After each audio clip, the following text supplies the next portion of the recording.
Salut les amis, bienvenue dans ce nouveau numéro de Excel Africa BizTech. Bienvenue en ce dimanche 30 avril 2023.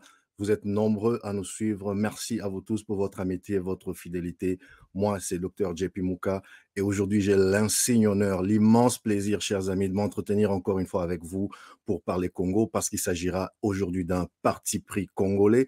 Il s'agira aujourd'hui de, voilà, l'opportunité de discuter, de parler Congo, de parler RDC, de parler des enjeux de développement parce que vous savez, ici sur Excel Africa BizTech, nous analysons, nous tentons en tout cas de réfléchir sur les enjeux de développement et les enjeux de souveraineté à l'intersection de la transformation numérique et du business. Alors aujourd'hui les amis, on est là pour notre numéro 69, le numéro 69 où nous allons nous interroger, nous allons nous questionner, nous allons réfléchir. Vous avez vu dans l'invitation, vous avez vu dans l'affiche que j'ai lancée pour annoncer l'événement, croissance du PIB en RDC, mais pour quelle finalité? Nous allons rentrer là-dedans, les amis. Nous allons essayer de réfléchir. Je vais mettre quelques axes de réflexion et comme toujours, je sais compter sur vous, les amis.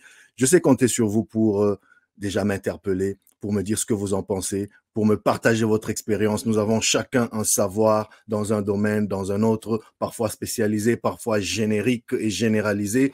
Alors, c'est l'occasion aujourd'hui de venir partager, comme toujours dans notre rendez-vous hebdomadaire. Aujourd'hui, c'est un parti pris. Ça aurait pu être une tournée africaine parce que de temps en temps, je vous rappelle, nous parlons Afrique, nous prenons une thématique qui n'est pas que congolaise et nous essayons de l'étaler à l'échelle de l'Afrique et on en discute. Donc voilà aujourd'hui, bienvenue dans ce parti pris congolais, chers amis. Mais vous savez, avant d'aller plus loin, vous savez, les amis, les jours et les semaines et les émissions se suivent mais ne se ressemblent pas. Donc, déjà aujourd'hui, je me sens un peu fatigué. Je sais pas vous, j'ai eu une semaine un peu rude. Donc, vous savez, on n'est pas des robots, les amis. Ça peut arriver qu'on soit un peu fatigué. Donc, j'ai besoin de votre énergie positive. J'ai besoin de vos commentaires. J'ai besoin de, voilà, que vous me communiquiez votre énergie positive parce que, voilà, moi, c'est pas tout à fait la forme aujourd'hui. Donc, mais je suis ragaillardi juste de vous savoir là, de savoir que vous êtes là, vous allez commenter, vous allez partager, vous allez liker, vous allez vous abonner. Mais pendant que je préparais ce numéro, pour ne rien arranger, j'ai reçu une nouvelle qui m'a aussi un peu bousculé, beaucoup bousculé même, et j'aimerais ici tout simplement rendre hommage à quelqu'un. Vous savez, les amis, on est une communauté ici, voilà.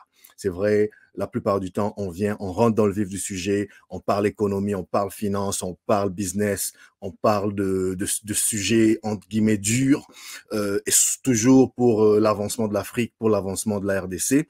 Mais l'Afrique, la RDC, c'est avant tout les Africains et les Congolais, vous savez. Tout ceci n'est rien sans les humains, tout ceci n'est rien sans les hommes et les femmes qui constituent finalement ces espaces-là, qui peuplent finalement ces nations-là.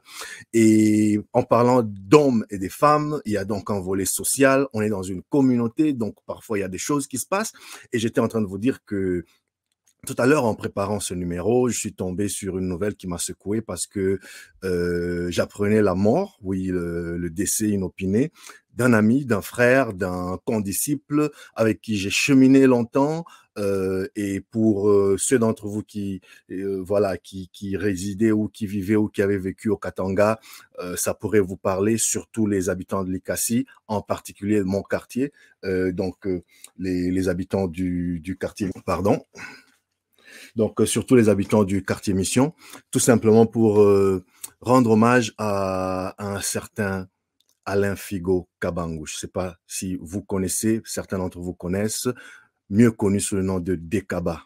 Il s'appelait Alain Kabangou et alors pour ses prouesses notamment, vous l'aurez deviné, Figo, ça nous renvoie au football. Donc il s'appelait Alain Kabangou et tout le monde l'appelait Alain Figo et tout le monde de Likasi le connaît surtout depuis notre enfance sous le nom de Dekaba, dont on m'annonce il y a quelques instants qu'il est décédé, qu'il vient de décéder, apparemment dans un accident de voiture au quartier Mission, sur l'avenue Tchangalele. Les enfants de Likasi, vous connaîtrez. Nouvelle qui m'a vraiment choqué, qui m'a beaucoup bouleversé.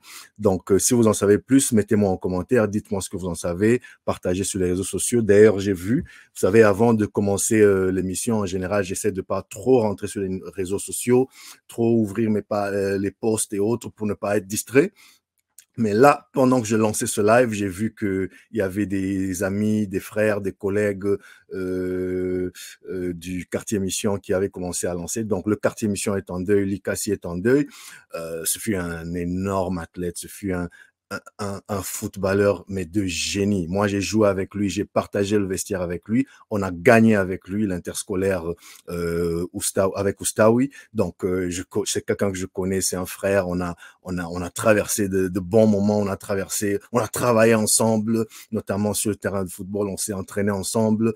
Je me rappelle encore, il y a quelques temps seulement, il n'y a pas si longtemps que ça, j'ai échangé avec lui.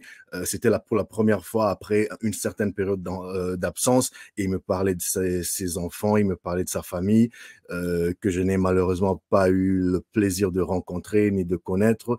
Donc, à ses enfants et à leur maman, je présente mes sincères condoléances, évidemment, à ses parents qui doivent être dévastés et à sa grande famille.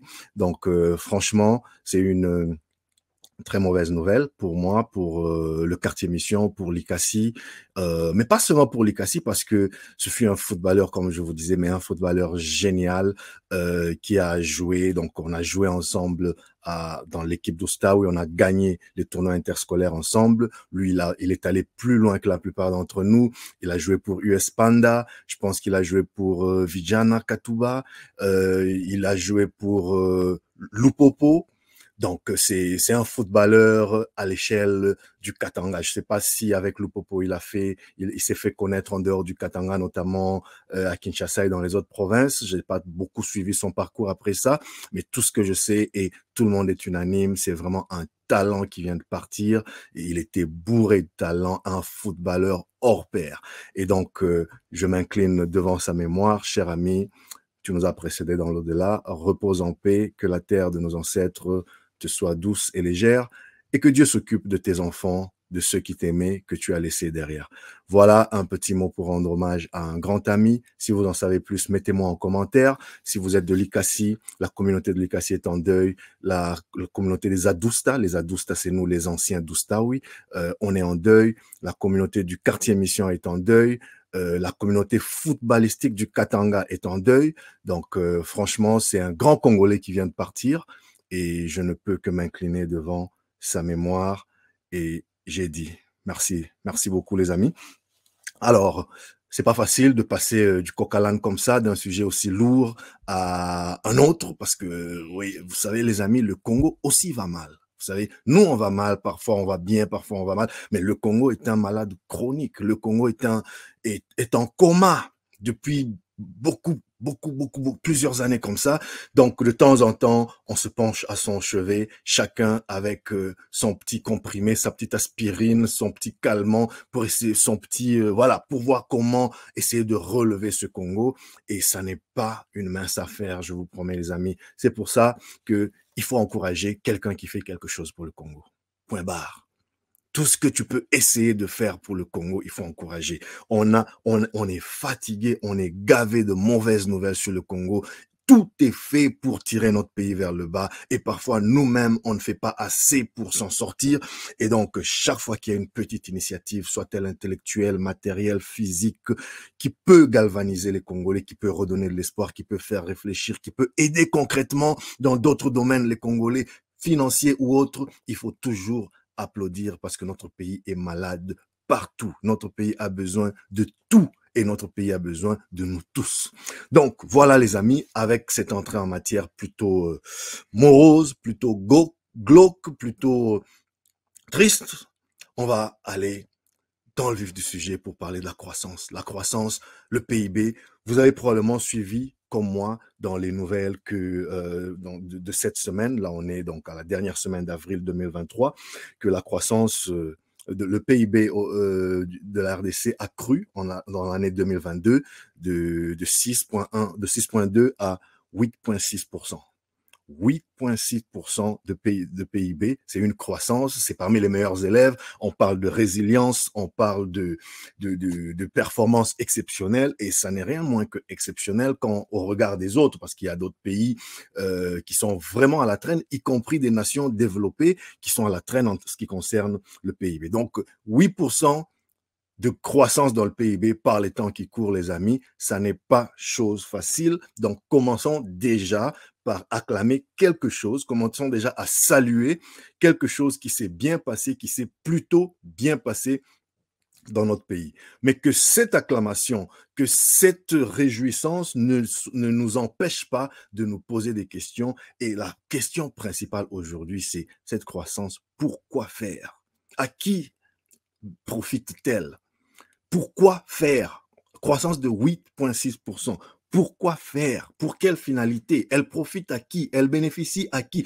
Qui voit la croissance? Et donc, on va même essayer d'élever le débat. C'est vrai, il y a toujours la question fatale qui est la croissance ne ruisselle pas suffisamment dans le panier de la ménagère. Donc, voilà, les gens vont vous dire qu'on ne mange pas la croissance, qu'il n'y a pas la croissance dans nos assiettes. Donc, voilà, essayons de réfléchir et dites-moi d'ailleurs, si vous êtes là, ce que vous en pensez. Donc, nous, on va essayer de regarder ce problème, de le découper en plusieurs morceaux, de l'attaquer sous plusieurs angles. Je vais lancer comme ça des axes de réflexion et je compte sur vous. Alors, en parlant de vous, j'essaie de voir si vous êtes là, s'il vous plaît. Faites-moi un petit commentaire. J'en profite pour faire une petite tournée des réseaux. Je vois que vous êtes déjà nombreux sur LinkedIn.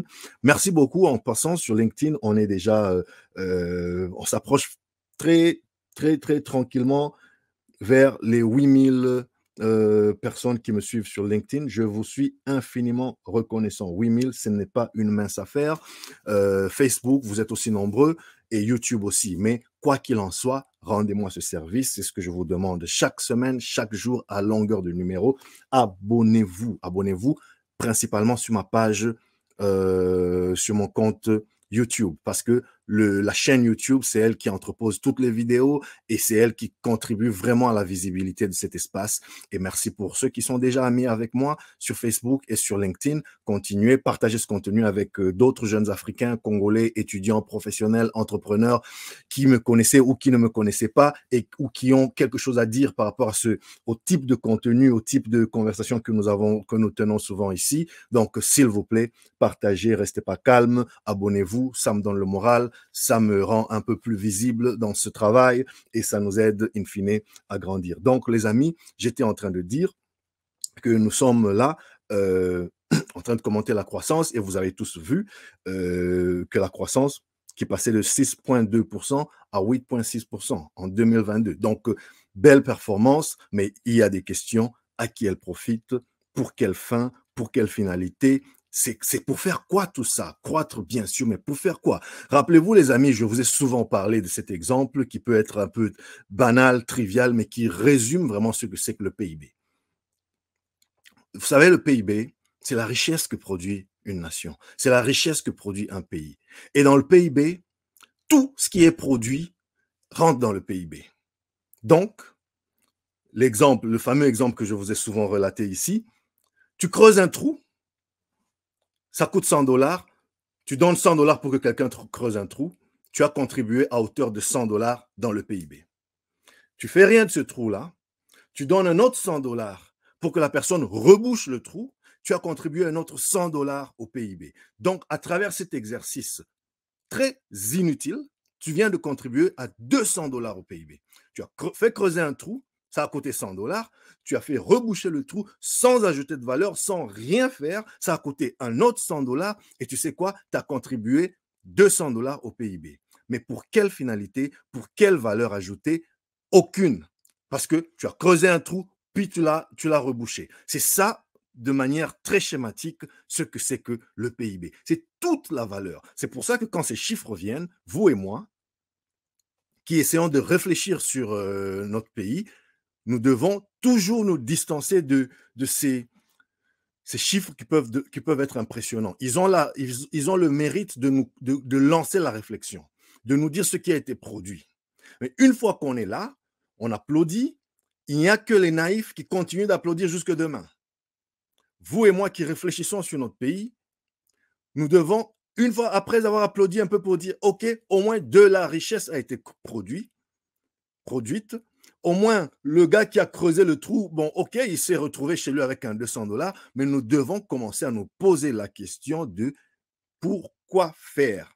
Est-ce que cet argent-là a été alloué aux meilleurs endroit où il aurait dû? Est-ce que cet argent a été bien dépensé? Est-ce que cet argent a créé, a stimulé l'économie dans un sens ou dans un autre?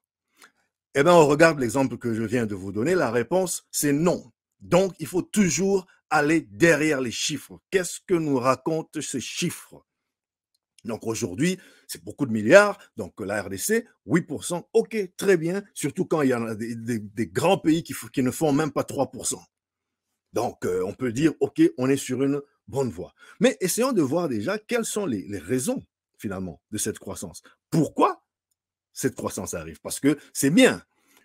Après avoir applaudi, ne nous interdisons pas de nous demander pourquoi on a fait une si belle performance. D'accord? Pourquoi on a fait une si belle performance? Merci beaucoup, Eric. Merci, Eric. Sois le bienvenu, sois le bienvenu. Merci pour ton commentaire. Installe-toi, tu es chez toi ici, tu sais.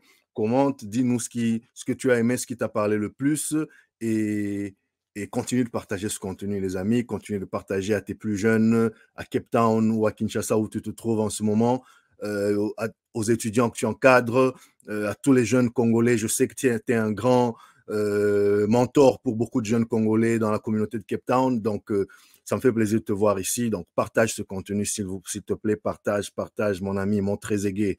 On est ensemble, mon ami. Alors, je disais, le PIB, il est en hausse, très bien. Mais pour quelle raison? Eh bien, on peut voir ici, l'RD Congo, le secteur extractif en soutien de la forte croissance du pays en 2023. Ça, c'est des papiers que vous pouvez retrouver sur la toile et tout le monde est d'accord pour dire que le secteur extractif, c'est-à-dire les mines, les ressources naturelles, en gros, c'est le secteur qui porte à bout de bras la croissance de notre pays. Voyez-vous, ça n'est pas l'agriculture, ça n'est pas les services, ça n'est pas la finance, ça n'est pas le développement à la base, c'est le secteur extractif. Et vous savez comment ce secteur il marche? C'est quelque chose de très localisé, dans un coin bien localisé, parce qu'une mine, ça prend rarement la superficie de toute même pas un quartier. C'est un petit quartier, c'est un petit lopin de terre, c'est un petit coin, c'est un pâté de maison, c'est un petit terrain qu'on va creuser, on extrait la richesse. Et quand on connaît la faiblesse et l'absence de transformation locale chez nous, donc c'est quelque chose que l'on extrait, que l'on renvoie, et puis les retombées, on doit espérer, on doit prier. Donc, là, on est en train de parler du secteur extractif qui, lui, porte à bout de bras notre croissance. Mais le problème ici, on peut même regarder quand je vous mets, par exemple, ce petit bémol, le point négatif, et ça, je tire du même article que je vous illustre ici, c'est que le dynamisme du pays n'est pas tiré par l'ensemble de l'économie. Donc, on a une économie beaucoup trop, si vous voulez, en jargon sportif ou footballistique, on dit unijambiste, une seule jambe, sur les mines, sur le secteur extractif. Le dynamisme n'est pas tiré par l'ensemble de l'économie. Le PIB hors secteur extractif, autrement dit, l'économie réelle pour les populations, s'inscrit plutôt en méforme selon le FMI. La croissance non extractive sur 2022 a ainsi été revue à la baisse, donc a été revue à 3,2%. J'ai vu des estimations, j'ai lu des estimations qui étaient encore moindres. Il y a des études qui montrent que la croissance hors mine n'atteint même pas les 1% en RDC. C'est-à-dire elle est infinitésimale, elle est minime. Donc, on ne grandit pas dans le secteur hors mine. Et on va en reparler de tous ces autres secteurs dans quelques instants. Donc, voilà un peu pour dire que la croissance est beaucoup trop lourdement portée par les seules mines et autres hydrocarbures, bref, le secteur extractif. On extrait de la matière première, souvent du sol, et puis on la vend. C'est tout. C'est tout. Et donc, dans ce contexte,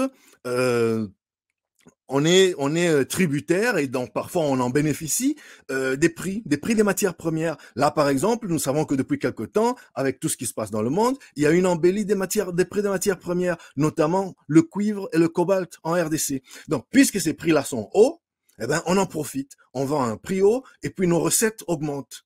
Et devinez, ce qui nous attend, ce qui nous arrive, lorsque ces prix-là vont péricliter, lorsqu'ils vont chuter, lorsqu'ils vont redevenir trop bas parce qu'il n'y a pas assez de demande ou parce qu'il y a d'autres facteurs géopolitiques qui ont contrecarré leur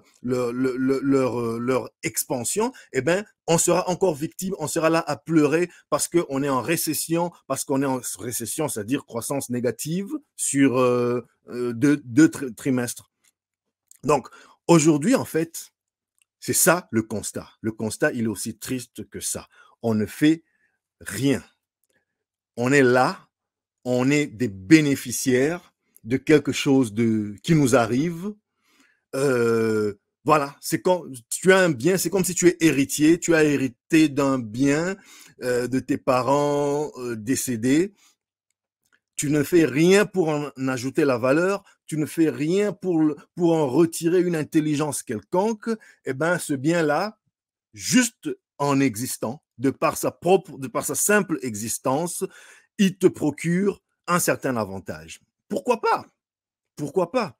Mais est-ce qu'il n'est pas temps que nous, Congolais, avec nos dirigeants, commencions à penser transformer cet avantage-là en un avantage beaucoup plus intelligent. Je vous rappelle qu'il y a des pays qui n'ont aucune richesse minière, aucune richesse naturelle. Regardez la Corée. Regardez la Corée du Nord, Corée du Sud. Vous savez qu'au-dessus du 38e parallèle, je pense, la Corée du Nord, c'est là que se passe, comme par hasard, dans le partage de l'histoire, toutes les richesses se trouvent au nord. La Corée du Sud n'a rien dans son sous-sol, absolument rien. Mais aujourd'hui, faites le bilan. Regardez la Corée du Sud, c'est de là que vient Samsung, c'est de là que vient Hyundai, c'est de là que viennent autant de marques que vous connaissez, c'est de là que viennent tous les grands des semi-conducteurs.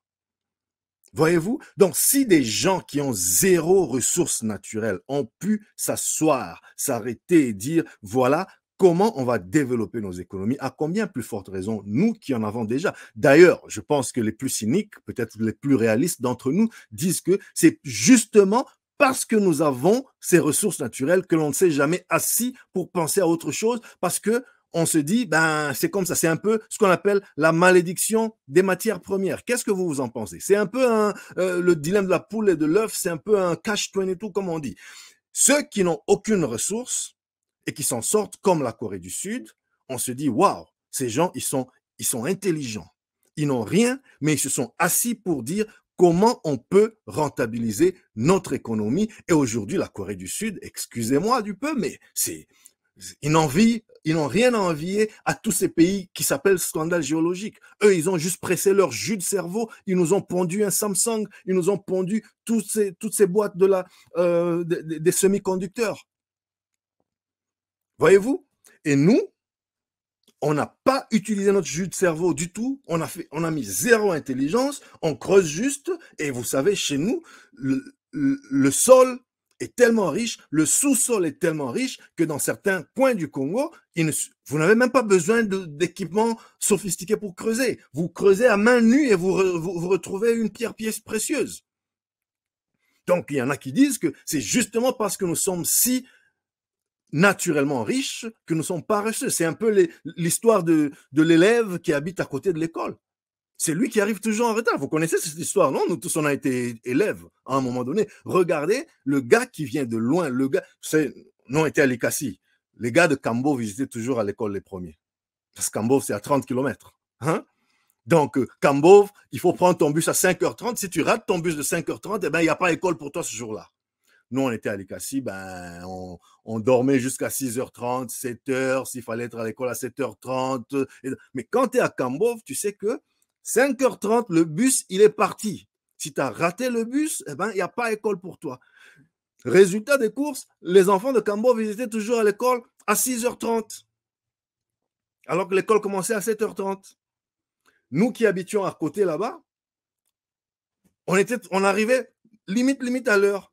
Ceux qui habitaient encore à côté de l'école, c'était pire. Les enfants de Kampumpi, ceux de Likasi connaissent. Hein? Kampumpi, les enfants du centre-ville, même de Panda sur le boulevard là. Ben, c'était eux qui arrivaient toujours en retard et pourtant, eux, ils étaient à un jet de pierre de l'école. Pourquoi? Parce que ben, c'est comme ça, c'est un peu la malédiction de celui qui est naturellement béni. Tu n'as pas à faire beaucoup trop d'efforts, tout te tombe du ciel comme ça. Donc, quelque part, on a le droit, nous intellectuels congolais, nous jeunes congolais, de se demander que serait notre pays si on avait un peu moins de richesse, parce qu'il nous attirerait moins de convoitises, moins de problèmes. Regardez, j'ai pas envie de vexer parce que j'ai des amis de plusieurs nationalités et parfois j'en cite une pour faire un exemple et puis je reçois un message pour dire ouais, bah écoute, parfois voilà, c'est jamais avec manque de respect, mais désolé, moi, je ne prends pas beaucoup de fausse modestie quand je parle de la RDC parce que je sais qui on est, je sais ce qu'on peut faire, mais je sais aussi qu'on est quand même pas mal dernier de la classe dans plusieurs catégories. Et donc, quelque part, il faut mettre les vérités sur la table. Il y a des pays qui n'ont rien. Il y a des pays qui n'ont pas été bénis des dieux comme nous avons été, mais qui arrivent à s'organiser avec les moyens de bord. Donc voilà, si cela est le cas, pourquoi nous on ne peut pas faire pareil? Parce que moi, je suis aussi de ceux qui croient que les minerais ne sont pas une malédiction, ne doivent pas être une malédiction. La fameuse malédiction des matières premières, il faut mettre un cycle à ça. Moi, j'entends parler de malédiction des matières premières que quand il s'agit de l'Afrique. C'est pas vous, peut-être un peu l'Amérique latine aussi. Mais j'ai jamais entendu parler de malédiction du pétrole quand il s'agit des Émirats arabes unis, ou la malédiction du gaz naturel quand il s'agit du Qatar. Pourquoi pour eux, les richesses naturelles sont une bénédiction et pour nous, elles devraient être une malédiction? Pourquoi? Par contre, moi, je considère ces richesses comme notre avantage comparatif. Vous savez, avantage comparatif, c'est un concept économique, c'est un concept en économie qui fait allusion aux richesses que vous avez. On n'a pas fait grand-chose pour ça. C'est notre avantage. On a ça. Maintenant, cet avantage comparatif, on peut le traduire, si on est intelligent, en avantage compétitif. Avantage compétitif, c'est là quand on applique, on malaxe avec du jus de cerveau, on essaie d'appliquer un peu d'intelligence. Voyez-vous? Et ça, compétitif, c'est plus, on en parle plus, c'est plus un terme marketing, un terme commercial, un terme business, alors qu'avantage comparatif, c'est vraiment plus un terme économique qui parle des richesses qu'un pays A aurait comparé à un pays B. Et avec ceci pour conséquence que le pays B qui n'a pas telle richesse, il viendra toujours s'en procurer auprès du pays A.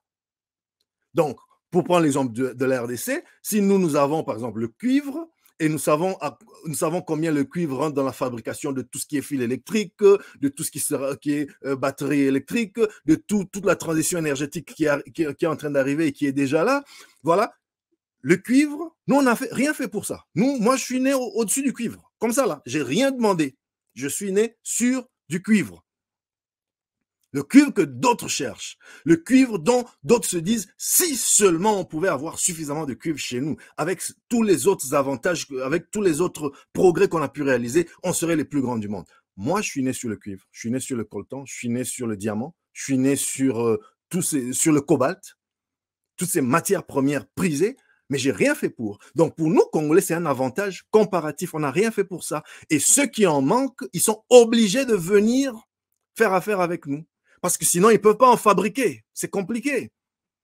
Mais cet avantage comparatif, qui est l'avantage que Dieu nous a donné, qui est l'avantage que certains diront le hasard nous a donné, eh bien, cet avantage-là, il ne sera jamais compétitif si on y applique de l'intelligence, si on y met un peu de jus de cerveau, si on ne voit comment le faire tourner. C'est cette intelligence qui fait que parfois, on n'a pas de ressources, mais on se retrouve quand même en compétition avec des gens qui, eux, ont des ressources parce qu'on a trouvé des voies et moyens pour développer d'autres intelligences, notamment immatérielles, comme dans le logiciel, comme dans le logiciel, dans les softwares, dans tout ce qui est technologie. Et c'est d'ailleurs dans l'ère du temps.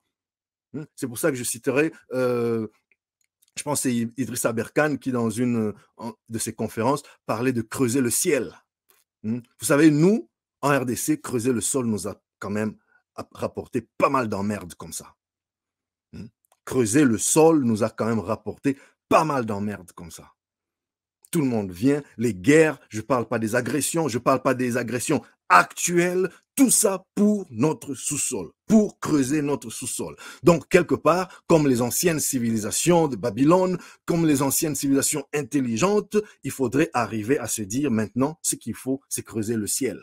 C'est-à-dire creuser la sagesse, l'intelligence. Parce que l'intelligence, à moins de te tuer physiquement, on ne peut pas venir te la voler comme ça.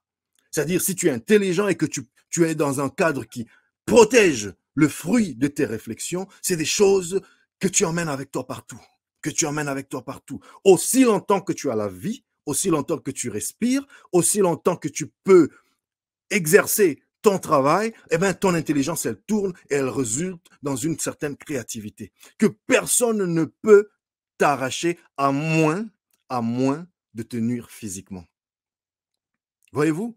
Alors que notre sol, comme ça, c'est que des emmerdes, c'est que des problèmes. Donc, autant on creuse le sol, et je vous ai même déjà fait ce post sur mes réseaux sociaux, mes habitués connaissent, j'ai souvent aussi repris cette phrase de creuser le ciel parce qu'elle me parle beaucoup. C'est-à-dire creuser l'intelligence, développer la sagesse, développer le discernement. Voilà, c'est un peu ça. Donc, notre avantage comparatif, il n'est pas minime, mais il n'est pas du tout valorisé.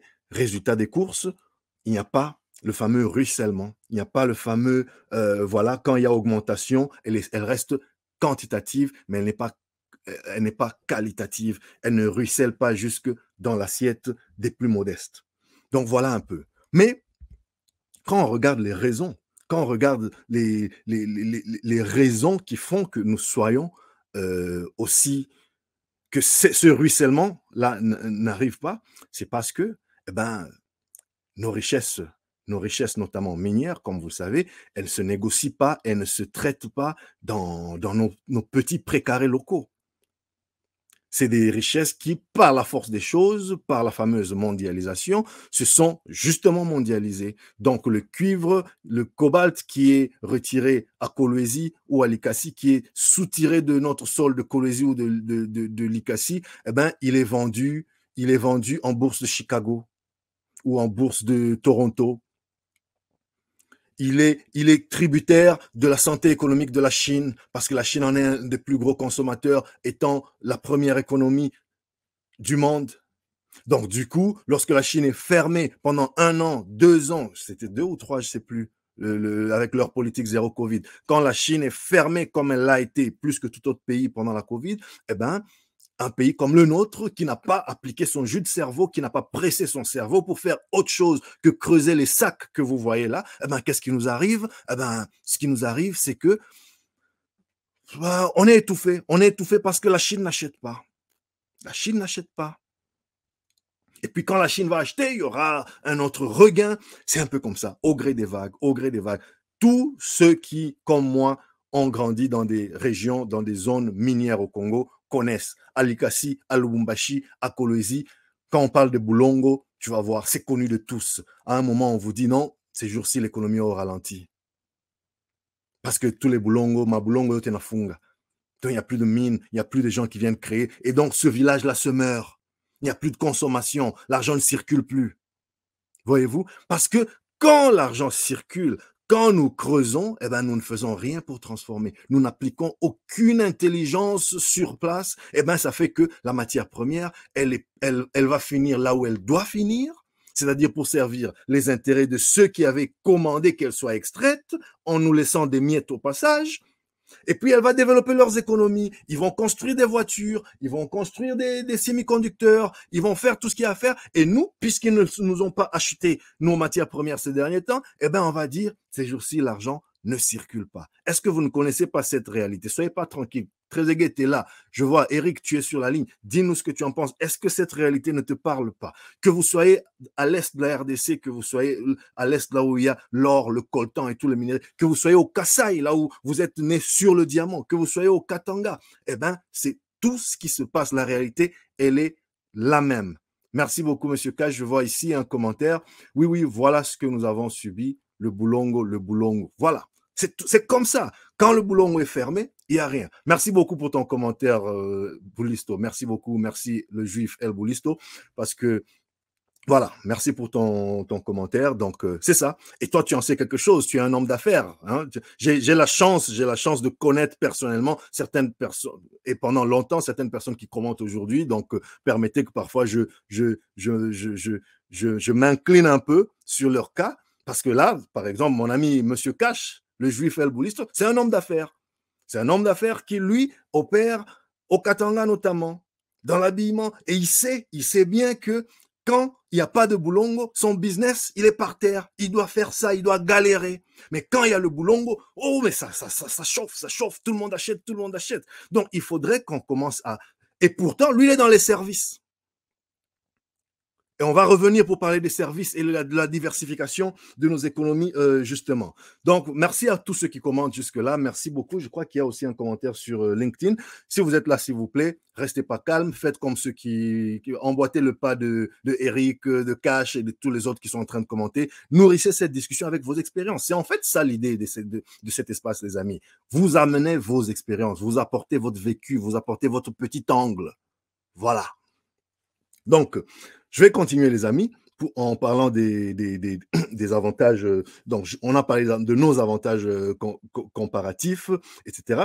Mais ici, il faut aussi dire que tout ça résulte dans un paradoxe. Vous savez, il y a même des gens qui ont théorisé ça. Par exemple, dans cet ouvrage ici, Le paradoxe congolais, scandale des richesses minières et honte de la faim. Le paradoxe congolais, on ne peut jamais en parler assez. Merci, cher Olivier, qui nous dit « C'est une ramification de plusieurs vérités et réalités de notre pays. Développons d'autres ressources dans notre pays. » Merci à toi, Olivier. Encore un autre ami, encore un autre frère, un autre frangin. J'apprécie ton commentaire. Et ça, c'est quelqu'un que j'aime bien parce que lui, il a compris la mission de cette chaîne et chaque fois qu'il y a du contenu, Olivier, tu partages. Je vois toujours sur ta page quand je passe, je vois toujours des repartages de mes vidéos, de certains. Et moi aussi, je fais pareil. C'est comme ça qu'on s'aide les uns les autres à avancer. Donc, faites pareil dans vos réseaux sociaux aussi et partagez surtout aux plus jeunes, aux étudiants, aux entrepreneurs, aux plus vieux même, qui pourront aussi nous amener leur regard à eux. Pourquoi pas? Voilà.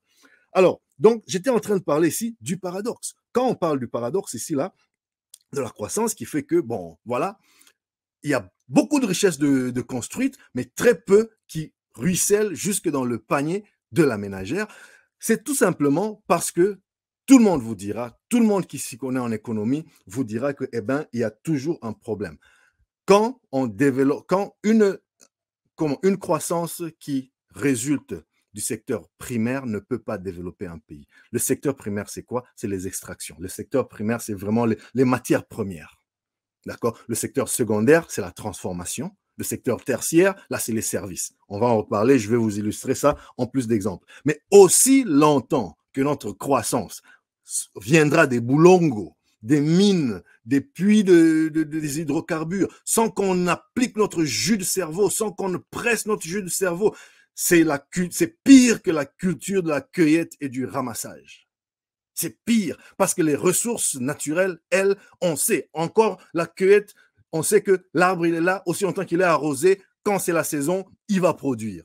Mais quand vous êtes dans l'extraction bête et aveugle, eh ben, vous ne savez même pas le jour où le sol arrêtera de produire. Aujourd'hui, on nous dit que non, dans certaines régions de la RDC, moi je ne suis pas géologue, mais certains vous diront, dans certaines régions de la RDC, la fiction, le mythe du scandale géologique n'est plus vrai parce que nos ressources géologiques, nos ressources naturelles notamment, commencent à s'épuiser. Ou alors elles deviennent beaucoup trop compliquées à creuser. Parce qu'attends, si depuis 50 ans, on creuse un puits de 2 mètres pour en retirer je sais quelle matière, il viendra un jour où eh ben, il ne faudra plus un puits de 2 mètres, il faudra un puits de 200 mètres, avec tout ce que ça implique comme investissement, machines, équipements. Et puis, tout simplement, les ressources de la Terre, elles sont finies. Elles ne sont pas infinies, elles sont finies. Avec le temps, elles s'épuisent. C'est vrai, notamment les hydrocarbures et tout, ça se recrée, mais c'est des process qui prennent 2 millions d'années. C'est des process qui prennent des milliers et des milliers d'années. Demandez aux géologues. Et à long terme, comme dirait l'autre, nous serons tous morts. Voyez-vous? Donc voilà, il y a le fait très basique que une économie dont la croissance résulte plutôt du secteur primaire, eh ben, ne peut pas connaître le fameux ruissellement vers le panier de la ménagère, vers ton assiette, vers mon assiette. Ça, c'est quelque chose qu'il faut vraiment retenir et je ne sais pas comment, après tant de répétitions, nos dirigeants, enfin, qu'est-ce qui se passe quand on arrive au pouvoir chez nous? Parce que ça, on connaît. Je suis en train de rien vous révéler, vous n'êtes en train de rien me révéler. On connaît tous. Mais je ne sais pas pourquoi quand on arrive à la tête du Congo, et par la tête du Congo, je ne parle pas du président, moi je vous ai déjà expliqué, regardez mes anciennes vidéos, moi je suis en train complètement de pas faire abstraction du président de la République parce que ce serait aussi une erreur, mais je suis en train de dédramatiser tout ce qui se passe autour du président de la République parce qu'après longue réflexion, j'ai compris que le président de la République, l'institution président de la République ne devrait pas être notre souci primaire. Nous devrions lutter pour que notre pays ait toutes les institutions qui appuient, qui contrôlent et qui renforcent cette institution-là. Quand nous aurons compris ça, nous arrêterons de tout mettre en pause parce que c'est une année électorale que mon frère arrive au pouvoir. C'est une année électorale, c'est notre tour. Et puis, on a une constitution qui, qu'on le veuille ou non, elle est ce qu'elle est. C'est une constitution post-conflit, machin. Donc, c'est vraiment, on aimerait dire un effort de bonne foi, un compromis de personnes qui sortaient vraiment des années très compliquées, mais qui donnent beaucoup trop de pouvoir à une seule personne. On a beau dire on est une république présidentielle, semi-présidentielle, semi-parlementaire, le président, il est là, mais il y a un conseil de ministres. Ben, le conseil de ministres, déjà, c'est lui qui le préside.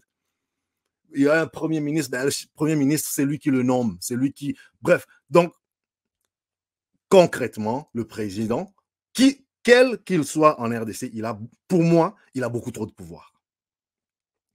Donc, inutile de s'acharner sur celui qui est là. Parce que celui qui viendra après, ce ne sera pas différent aussi longtemps que ces tenants et aboutissants-là restent comme ça.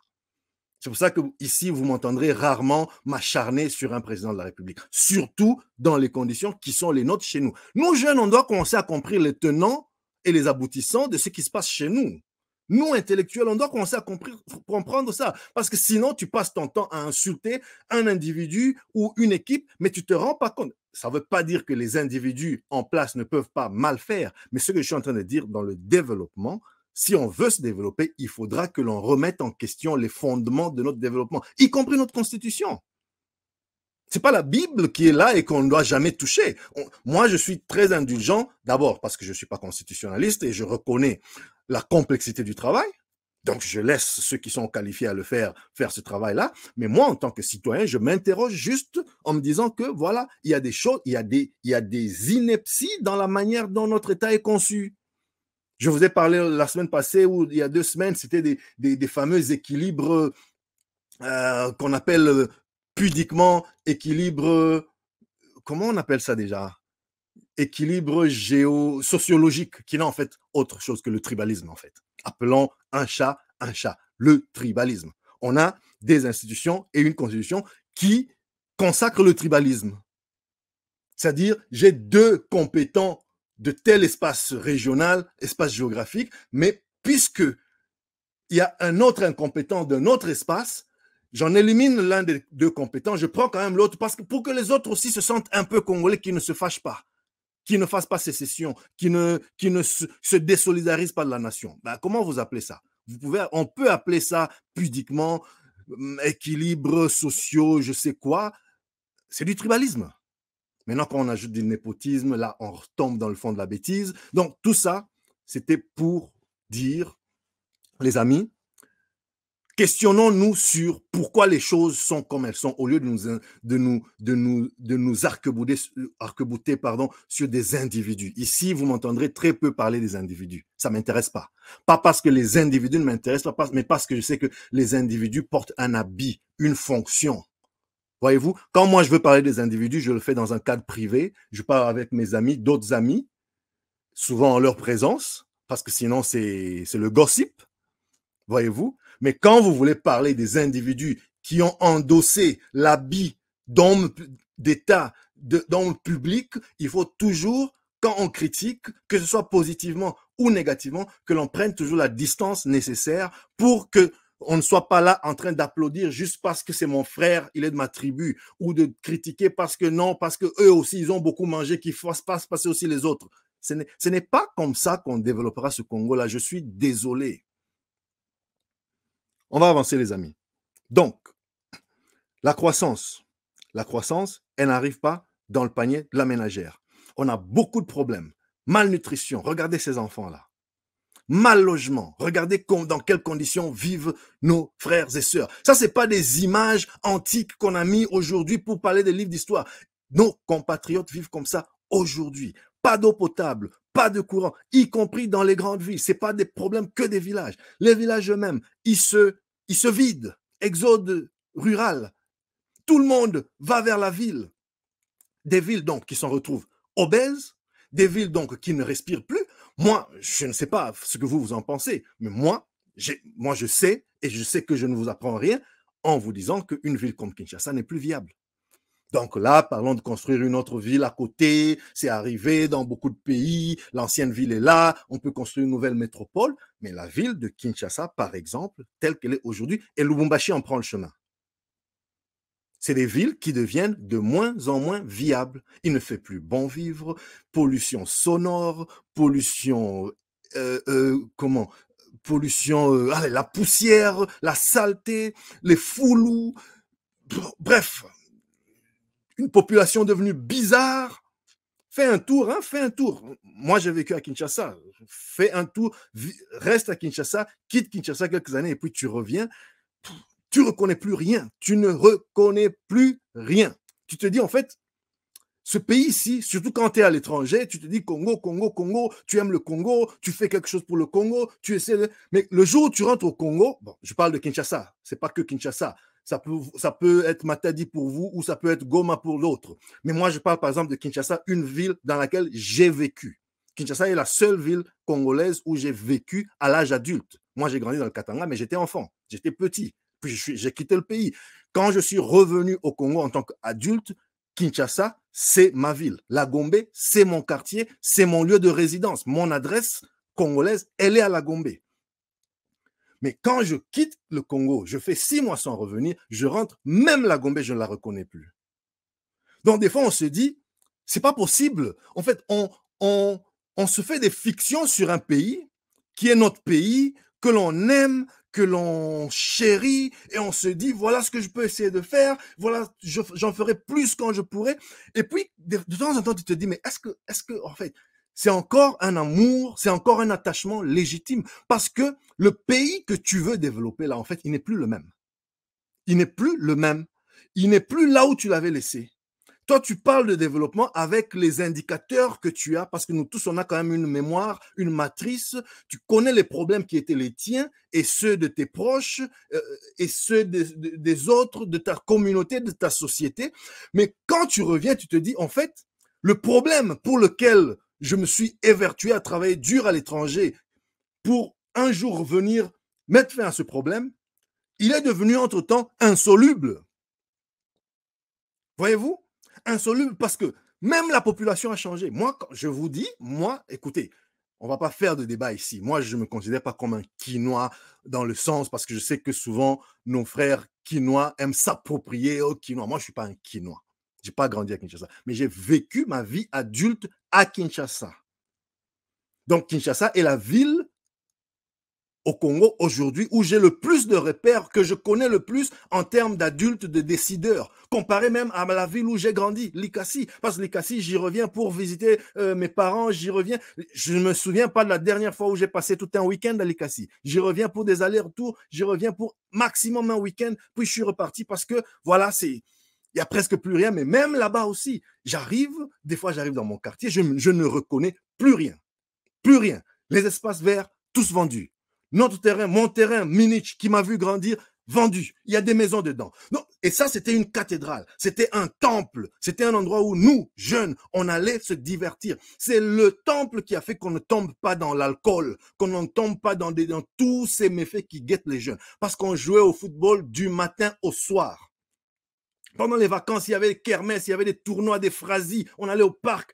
Tu rentres dans tous ces endroits-là, c'est à peine s'ils existent. Tu retrouves des jeunes de 12, 13, 14 ans en train de s'enivrer au whisky frelaté. Tu te dis, mais on n'est plus dans le même pays, en fait. Donc, il faut même, nous autres qui avons quitté le Congo depuis un certain temps et qui n'y revenons qu'avec des yeux d'adultes, de dire, voilà ce qu'on peut faire, voilà quelles affaires on peut faire.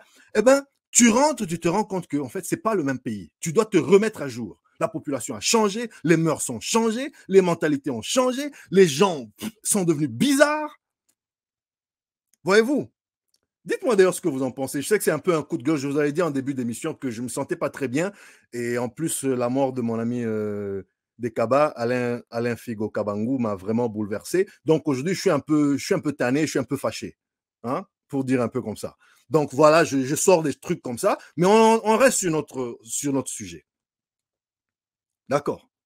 Alors les amis, tous ces paradoxes, à un moment, ils doivent quand même être résolus. Mais il y a aussi parmi les raisons, il y a l'éléphant dans la pièce, c'est quand même le manque de paix, la guerre, l'instabilité chronique, les groupes armés qui pullulent partout et la partie est de notre pays qui est à jamais la cible. Et d'ailleurs, chers jeunes Congolais, cette affaire de la partie est, il faut aussi, voilà un autre logiciel qu'on doit remettre à jour.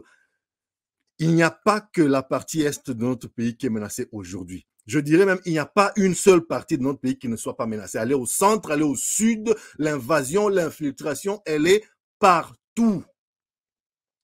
Donc, commençons déjà à enlever de nos mémoires ce cliché-là pour dire la guerre à l'Est. Pour dire la guerre à l'Est. On n'est plus dans ce moment où il y avait des problèmes à l'Est et puis de temps en temps une exception sur un malentendu qu'on appelle Kamwinan Sapou dans le centre et puis qui disparaît. Aujourd'hui, c'est généralisé. Quelqu'un me dit ici, au Congo, les écoles brûlent et la jeunesse s'évade dans le banditisme. Merci beaucoup, le juif. Les écoles brûlent. On a tous vu le lycée Akolosi qui a brûlé. Comment les enfants sautaient par les fenêtres, sautaient par le balcon. C'était, écoutez, les filles, hein, c'est un lycée. Les filles. D'ailleurs, paix à l'âme et hommage à la Congolaise, partie fauchée trop tôt par l'incompétence de nos dirigeants. J'oublie son nom, mais elle est très dans l'actualité, vous allez la retrouver. La fille de 10 ou 11 ans qui est décédée dans cette affaire-là. J'espère que c'est la seule, parce qu'avant, c'était 0 mort. Aujourd'hui, c'est 1 mort. J'espère qu'il n'y en a pas d'autres qui vont succomber à leurs blessures ou autre chose. Mais bon, voilà, c'est quand même, il y a à se poser des questions. On parle de tel progrès, de tel ceci. Ce n'était pas le sujet du jour, mes amis, mais ça énerve. Ça révolte. Ça révolte. Moi, j'ai une fillette de cet âge-là, de cette tranche d'âge-là. Je ne peux même pas imaginer. En fait, tu sais, il y a des fois, tu te dis, qu'est-ce que les parents de cet enfant-là doivent bien se dire? Est-ce qu'ils sont résignés? Est-ce qu'ils ont compris qu'il n'y a rien à faire? Tout est foutu? Est-ce qu'ils se sentent floués par leurs gouvernants? Est-ce qu'ils se sentent abandonnés par leur divinité? Moi, je ne peux même pas imaginer ce qui se passera dans ma tête si quelque chose de comme ça pourrait arriver à ma fillette qui a ce même âge-là. Et parfois, tu te dis, mais t'es pas plus spécial qu'eux. Eux aussi, c'est des gens comme toi. Peut-être que les parents de cet enfant-là avaient aussi des projets pour cet enfant. Sûrement que les parents de cet enfant-là avaient aussi des projets pour cet enfant. Comme mes parents en avaient pour moi et mes sœurs et mes frères. Comme moi, j'en ai pour mes enfants. Mais voilà une jeune vie fauchée dans des choses évitables. Voilà. Incendie, ça peut arriver dans n'importe quel pays, mais quand tu regardes, bon, c'est vrai que parfois c'est difficile de trancher sur des vidéos, surtout des vidéos amateurs sur les réseaux sociaux, prises dans tel angle, qui ne te montrent pas tout. Donc, on va se garder de conclusions hâtives. Mais qui ne sait pas que tous les établissements là au pays n'ont pas, par exemple, des camions anti-incendie? C'est un secret pour qui? Je fais une révélation à qui ici? Donc, il faut quand même commencer à réfléchir. Prochainement, quand on va nous parler des jeeps pour les autorités, rappelons-nous tout simplement qu'on a eu des enfants qui sont morts parce que peut-être un camion anti-incendie, un service d'ambulance un peu plus réactif, un peu plus proactif, un peu plus prompt aurait épargné des vies.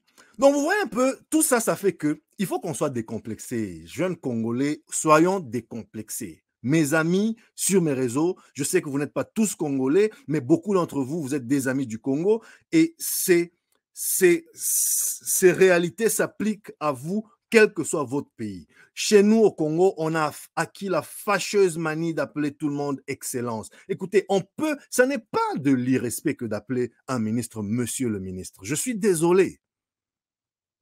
Un ministre, on peut l'appeler Monsieur le ministre. Et puis, dans certaines circonstances, des personnes qui excellent, on peut les appeler les excellences. Un législateur, on peut l'appeler honorable, etc. Mais ce culte de la personnalité que l'on a généralisé, voilà un autre facteur où je ne me retrouve plus quand je suis au Congo. Tu vas dans un cabinet, parce que ça nous arrive à tous, non? Tu as besoin d'un document administratif, tu vas à la fonction publique, tu vas dans un cabinet, ça nous arrive à nous tous, et on te parle des excellences, et puis quand tu vois l'excellence en question qui te débarque, c'est un petit conseiller là, qui est là pour juste conseiller sur des petites matières, et puis on l'appelle excellence. Tu vois un peu? Encore une fois, pas de fixette sur un ministère précis ou sur une catégorie de compatriotes. Mais franchement, moi, quand on me disait, attends, l'excellence arrive, moi, je pensais qu'on allait m'appeler le numéro 1. Bon, ok, pourquoi pas. Non, on me saurait un petit conseiller là, un petit gars là qui vient de finir à l'université, qui est en train d'apprendre sur le tas, ça se voit, mais comme il a été bombardé conseiller, on est obligé de l'appeler excellence. Permettez que je ne l'appelle pas excellence si je n'ai pas encore vu ce qu'il a fait d'excellent. Est-ce que vous pensez que c'est de la rébellion, ça? Désolé pour mon côté iconoclaste, mais je suis comme ça, moi. Et je sais que beaucoup d'entre vous, vous êtes comme ça. Dites-moi ce que vous en pensez d'ailleurs. Merci, je vois, pour le Congo, mes larmes coulent sans sécher. Ah, mais comment elles vont sécher, cher ami? Comment elles vont sécher? Alors, l'air ne passe pas au Congo, les écoles, voilà, j'ai lu déjà ce commentaire-là. Voilà un peu l'état des lieux de notre pays. Voilà les problèmes que nous rencontrons. Et tout ça, ça absorbe la fameuse croissance. Mais on n'a pas fini de parler de ce qui absorbe la fameuse croissance parce que la question ici, les amis, c'est où va la croissance? Oui, on a une croissance de autant 8,6%, etc. Parmi les premiers de la classe en Afrique, parmi les premiers de la classe au monde, carrément. Ce n'est pas beaucoup de pays qui peuvent se vanter de 8%. Mais tout ça, est-ce que vous ne pensez pas que ces contrastes-là, ils arrêtent de devenir des contrastes théoriques, hein? Ils arrêtent de devenir des contrastes théoriques, ça devient des raisons de s'énerver, de se fâcher, de se révolter. Et nos dirigeants, ils ne peuvent pas compter sur la naïveté de ce peuple-là indéfiniment. Parce que franchement, les gens sont fâchés. Quelqu'un comme le parent de l'enfant qui a perdu la vie, cette mort évitable-là de cette semaine, la lycéenne-là, un parent comme ça, il n'est plus avec vous. Il n'est plus avec vous. Je sais qu'il est que seul sur des millions, mais il n'est pas seul. Il y a beaucoup qui connaissent des choses comme ça. Et en anglais, on dit desensitize. Ça te débranche. You don't care anymore. Tu te dis, il n'y a plus rien à foutre dans ce pays. Il n'y a plus rien à foutre dans ce pays. Et puis, on va s'étonner que les gens aillent prendre les risques les plus insensés pour traverser avec des barques les plus insécures, juste pour aller voir l'Europe ou l'Occident, je ne sais où, et mourir. On va s'étonner que nos plus jeunes, bourrés de talent, frais avec son diplôme d'ingénieur, aillent se noyer dans la Méditerranée. Hein? C'est pas normal. À un moment, il faut que ces choses commencent à s'arrêter dans notre pays. Mais bon, quand on essaie de redonner l'espoir à certains, aussi longtemps que les circonstances sont ce qu'elles sont, ben on vous dira que vous êtes sortis, vous voulez pas que les autres eux sortent. On vous dira que oui, mais si c'était bien, pourquoi toi tu étais sorti? On n'est pas en train de dire que c'est bien, mais on est en train de dire que bon, voilà, il y a quand même aussi des gens qui font quelque chose de leur vie au Congo, même si j'avoue, ils sont minoritaires. Quand on regarde l'effondrement du système scolaire, quand on regarde le chômage, quand on regarde comment des talents sont gaspillés, des morts évitables parce qu'il n'y a pas eu juste un petit casse-vitesse, parce que ceci ou cela. Bref, ça fait quand même froid dans le dos et des fois, vous vous demandez si cette bataille pour le Congo, elle est même gagnable. Qu'est-ce que vous en pensez, les amis? Dites-moi, parlez-moi. Merci pour tous les commentaires. Oui, ben, beaucoup de commentaires tristes aujourd'hui. Je sais que c'est un peu le mood. Mais soyons positifs, hein, soyons positifs. On n'est pas là, on est là pour être d'abord réaliste, on n'est pas là pour être ni optimiste ni pessimiste, on est là pour être réaliste parce que ce qui se passe dans notre pays est tragique, surtout quand on se retrouve ici à commenter une croissance de 8%, alors que pour ces gens que vous voyez, c'est une chimère.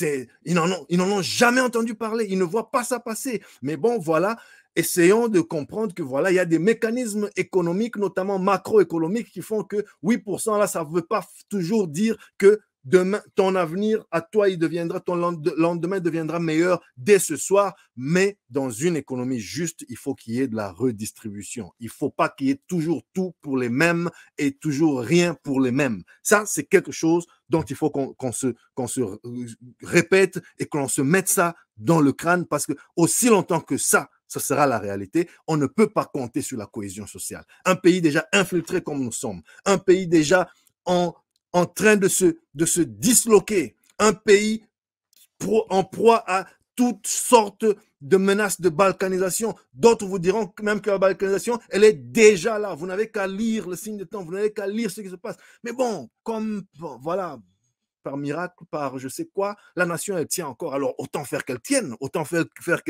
qu'elle tienne pour de vrai. Pas lorsqu'on voit ce qui s'est passé à Kolwezi, pas lorsqu'on entend ce que vous et moi, vous avez suivi dans les nouvelles. Cette semaine, dans les informations, 65 millions de dollars détournés chaque mois, pas chaque année. 65 millions, pas de francs, 2 dollars, pas n'importe lequel, américain, 65 millions de dollars américains détournés chaque mois dans des réseaux de mafieux, dans des combines, mais entre nous. Quand on en parle, on va dire que non, ça menace la cohésion nationale. Mais quelle cohésion nationale il y a à protéger quand vous avez des gens qui ne sont même plus devenus insensibles aux pauvres fonctionnaires? Aux pauvres fonctionnaires. Moi, j'ai des parents qui ne sont pas encore allés à la retraite. J'ai des gens qui sont forcés d'aller au travail alors que le dos est cassé. Cassé. Il marche comme ça. On va vous parler de comment ça s'appelle, nerf sciatique. Donc, moi, j'ai des parents qui souffrent et qui doivent aller au travail. Pourquoi? Mais quand tu regardes, non, parce qu'on ne peut pas aller à la retraite. Alors que 65 millions de dollars sont détournés tous les jours. Si on pouvait amener ces gens-là à la retraite, même une retraite, même pas, je ne vais pas aller à très digne, à peine basique. Avec cet argent-là détourné depuis Dieu seul sait combien d'années. Bon, bref, on est arrivé à un point où, je sais pas, c'est le vol, l'escroquerie, c'est un cycle. Je pense que même ceux qui sont dedans, ils doivent être déjà pris au piège, esclaves de ça, de ce réseau-là. Donc, c'est un réseau qui se nourrit. C'est un peu comme quand on vous parle des gens qui boivent le sang, ils se rassasient jamais du sang. C'est un peu comme ça. On rentre dans ce cycle, parce que franchement, chacun d'entre nous connaît quelqu'un qui souffre. Donc, prochainement, avant de faire partie d'un réseau qui siphonne 65 millions de dollars des caisses de l'État, pense à ta vieille tante, pense à ta grand-mère, pense à tes propres parents parfois, pense à tes frères et sœurs, pense parfois à toi-même qui n'arrivait pas à accomplir, à dérouler votre potentiel sur cette terre. Mais non, parce qu'on est tombé dans la culture de écoute, on ne sait jamais de quoi demain sera fait, c'est mon tour, voilà, j'ai vu passer, je me sers d'abord, mais on se sert jusque quand? Depuis que vous vous serviez là, vous n'êtes pas fatigué.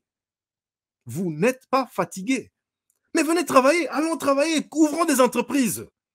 Moi, je connais des gens, y compris dans la fonction publique au Congo, qui ont essayé des entreprises qui sont plutôt astucieux, y compris certains qui n'ont pas fait de grandes études, mais quand ils se lancent dans les affaires, même toi qui as un MBA, tu te sens quand même que non, telle personne s'y connaît quand même en commerce. Mais faisons le commerce alors, faisons des entreprises.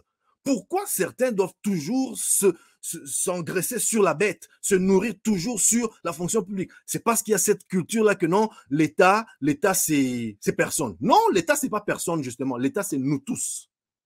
Même si on vous a dit que c'est la Banque mondiale qui a donné cet argent, c'est l'argent que toi, moi et nos enfants, on est en train de rembourser. Aujourd'hui, on rembourse des dettes contractées dans les années 80. Donc, tes enfants, les 65 millions là, oh non, ce n'était pas venu du Congo, c'était venu du FMI. Très bien, c'était venu du FMI. Mais je te promets que dans 50 ans, toi, tu seras mort. Ton enfant sera en train encore de payer cette dette-là. S'il a la chance, on va faire un petit point d'achèvement. Il va dire Alléluia, on a fait un petit point d'achèvement, mais la dette va nous poursuivre. Bon, Enfin, les gens qui ne comprennent pas ça, bon, les amis, passons seulement, parce que moi, je suis fatigué. Moi, je suis fatigué. Continuons. Reparlons de la croissance, reparlons de ce qui se passe chez nous. Juste pour vous dire que l'inflation, ben, c'est quand même une des raisons objectives pourquoi la croissance ne ruisselle pas. L'inflation, c'est un vrai problème. C'est un vrai problème, l'inflation, et c'est un problème mondial. La RDC, je pense qu'on finit l'année à 5%. On est aujourd'hui à 5%, mais il y a des pays africains qui sont allés au-delà, je pense, au-delà de 40%. En Occident même, tous les pays connaissent l'inflation entre 5, 10, 15%. Donc, ce n'est pas qu'un problème congolais, surtout que, et l'inflation, c'est le prix de ce que tu payes sur le marché. Hein? C'est le prix de ce que tu payes sur le marché. C'est ça l'inflation. Ajoutez à ça notre économie maladivement extravertie, qui fait qu'on ne produit rien, donc on importe tout. Et pour importer, il faut des devises. Donc, ce qui se passe, c'est que puisqu'on importe tout, on importe le cure-dent, nos autorités, en dépit des belles paroles, n'arrivent toujours pas à faire que cette phrase devienne désuète au Congo, que les Congolais importent même les cure-dents. On en parle comme ça. Moi, je répète cette phrase depuis 10, 15, 20 ans, depuis que j'ai l'intelligence de réfléchir sur ces choses, sur ces problématiques. On importe tout, on importe tout, on importe tout, on importe tout. Et puis, rien n'est fait. Et si rien n'est fait dans 50 ans, nos enfants seront là à se plaindre qu'on importe des cure-dents dans notre pays. Et donc, puisqu'on en est là, importer des cure-dents, ça veut dire que vous allez les acheter, je ne sais pas moi, en Malaisie ou en Chine. Eh ben, les Chinois, ils ne prennent pas le franc congolais. On est d'accord? Les Chinois, ils vont dire, payez-nous en dollars. Donc, ce que vous faites, vous allez prendre les dollars. Vous allez prendre tous les francs congolais qui sont sur le marché, vous allez les ramasser. La Banque centrale va vous donner les dollars. Vous allez prendre vos dollars, vous allez importer vos cure-dents de Chine, de Malaisie ou de je sais où. Pendant ce temps-là, qu'est-ce qui se passe sur le marché? Il y a pénurie des francs congolais, n'est-ce pas? Parce que tous les francs congolais ont été absorbés pour avoir assez de dollars pour payer votre fournisseur chinois. Donc, quand il y a pénurie de francs congolais, le franc congolais devient rare. C'est ça la pénurie. Donc, le franc congolais devient cher. Pourquoi? Parce que si tu es un cambiste, tu vois que tu n'as plus beaucoup de francs congolais. Quelqu'un vient, il te dit, 1 franc c'est combien? Au lieu de lui dire 2000 comme c'était ce matin, tu te dis, je lui dis 2500. Pour qu'il en prenne le moins possible, comme ça me donne un peu de dollars, un peu de francs. Est-ce que vous comprenez les mécanismes qui font que notre monnaie perde de la valeur? Et puisqu'elle perd de la valeur, donc le prix sur le marché, il augmente parce que la plupart des gens chez nous, eux, ils gagnent leur vie en francs congolais. Donc, puisqu'il y a moins de francs congolais, tout le monde veut s'attraper le peu de francs congolais qui existent. Voyez-vous? Et donc, comme j'ai les francs congolais, j'ai pu m'en attraper. Quand je rentre dans ton magasin, toi, tu te dis, celui-ci, c'est parmi les rares qui a des francs congolais. Parce que moi, je vends en francs congolais. Une marchandise qui coûtait 10, elle coûte 12. Une marchandise qui coûtait 15, elle coûte 18. Parce que tout le monde cherche les francs congolais. On veut en prendre le plus possible. Et c'est ça la chaîne de la dévaluation de la monnaie. C'est ça le mécanisme de l'inflation. Donc, il y a une partie de l'inflation qui est importée. Guerre en Ukraine, instabilité à travers le monde, blocage des prix des hydrocarbures, parce qu'il y a des pays qui peuvent produire plus pour que les hydrocarbures baissent en prix, et donc que le carburant soit moins cher, et donc que le transport soit moins cher, mais ils s'entendent, notamment les pays de l'OPEP, pour maintenir la production à un certain niveau. Voyez-vous? Et ça fait que le prix reste là. Il y a la Chine qui a été fermée pendant au moins 2 ans, 0 Covid. Donc, tout ça, ça contribue à des facteurs que nous, Congolais, on ne maîtrise pas suffisamment. Donc, on est victime collatérale de tout ça, mais il y a aussi une partie de chez nous, le fait que nous ne produisions rien, qui fait que, voilà, notre monnaie étant faible, avec tout ce que je viens de vous expliquer, le mécanisme, la machine infernale de l'inflation, elle nous broie, et elle broie ces pauvres citoyens qui, eux, n'ont pas le choix. Vous avez aussi la CENI, ou plus précisément les élections. Ça, c'est une année électorale. Je ne vais pas m'étaler dessus aujourd'hui, mais je vous ai déjà dit combien moi je suis fatigué d'avoir à toujours mettre la vie en pause dans une année électorale. Partout à travers le monde, dans une année électorale, il y a toujours un peu de méfiance, surtout dans des projets de longue durée, parce que la prochaine administration pourrait avoir des préférences légèrement différentes. C'est normal, c'est leur politique, ils ont fait campagne pour ça, mais chez nous, tout s'arrête. Tout s'arrête. Tu vas dans une entreprise, pour nous qui sommes dans le numérique, tu proposes des services basiques qui vont faire que cette entreprise-là soit plus productive, plus efficace, plus efficiente dès demain, dès le mois prochain. On te ressort l'argument électoral. On te ressort que c'est une année électorale, il faut faire attention. Il faut faire attention à quoi? Eh bien, je vais vous dire à quoi il faut faire attention. Il faut faire attention au fait que si ton projet touche le secteur public, t'es mort. Parce que la continuité de l'État, on a beau la chanter, elle n'est pas encore en place. Chacun qui vient veut refaire le contrat et refaire son propre appel d'offres et refaire toute la machine du procurement. Pourquoi? C'est pas parce qu'ils veulent mieux, hein?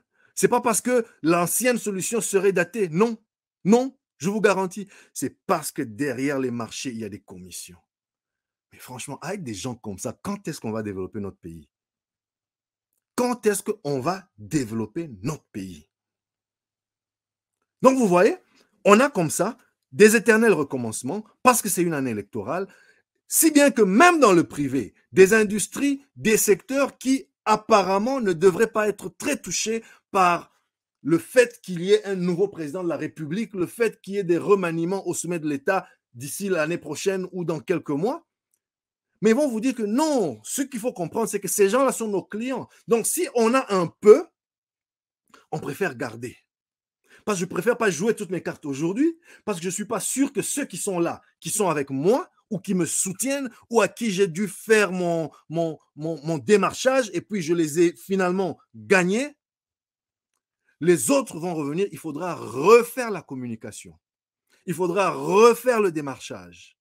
Il faudra refaire les réseaux. Et ça, ce n'est pas une problématique congolaise. Je ne suis pas ici en train de... Le lobbying, ce n'est pas les Congolais qui ont commencé ça, les amis. Donc, si tu dois vendre, surtout dans le secteur public ou dans des secteurs qui sont influencés par les grandes décisions, il y a toujours du lobbying à faire. Il y a toujours... Voilà. Les budgets marketing, ce n'est pas les Congolais qui ont commencé ça. Les budgets entertainment des clients, ce n'est pas les Congolais qui ont commencé ça. Donc, partout, même dans les pays qui se disent plus démocratiques, il faut avoir un budget pour aller apprendre à connaître ton client. Il faut avoir un budget pour aller le sortir, aller avec lui au restaurant, apprendre à le connaître ses besoins, mais connaître aussi lui en tant que personne, parce qu'avant, tu traitais avec son prédécesseur. Donc, tout ça, c'est des choses qu'il faut intégrer.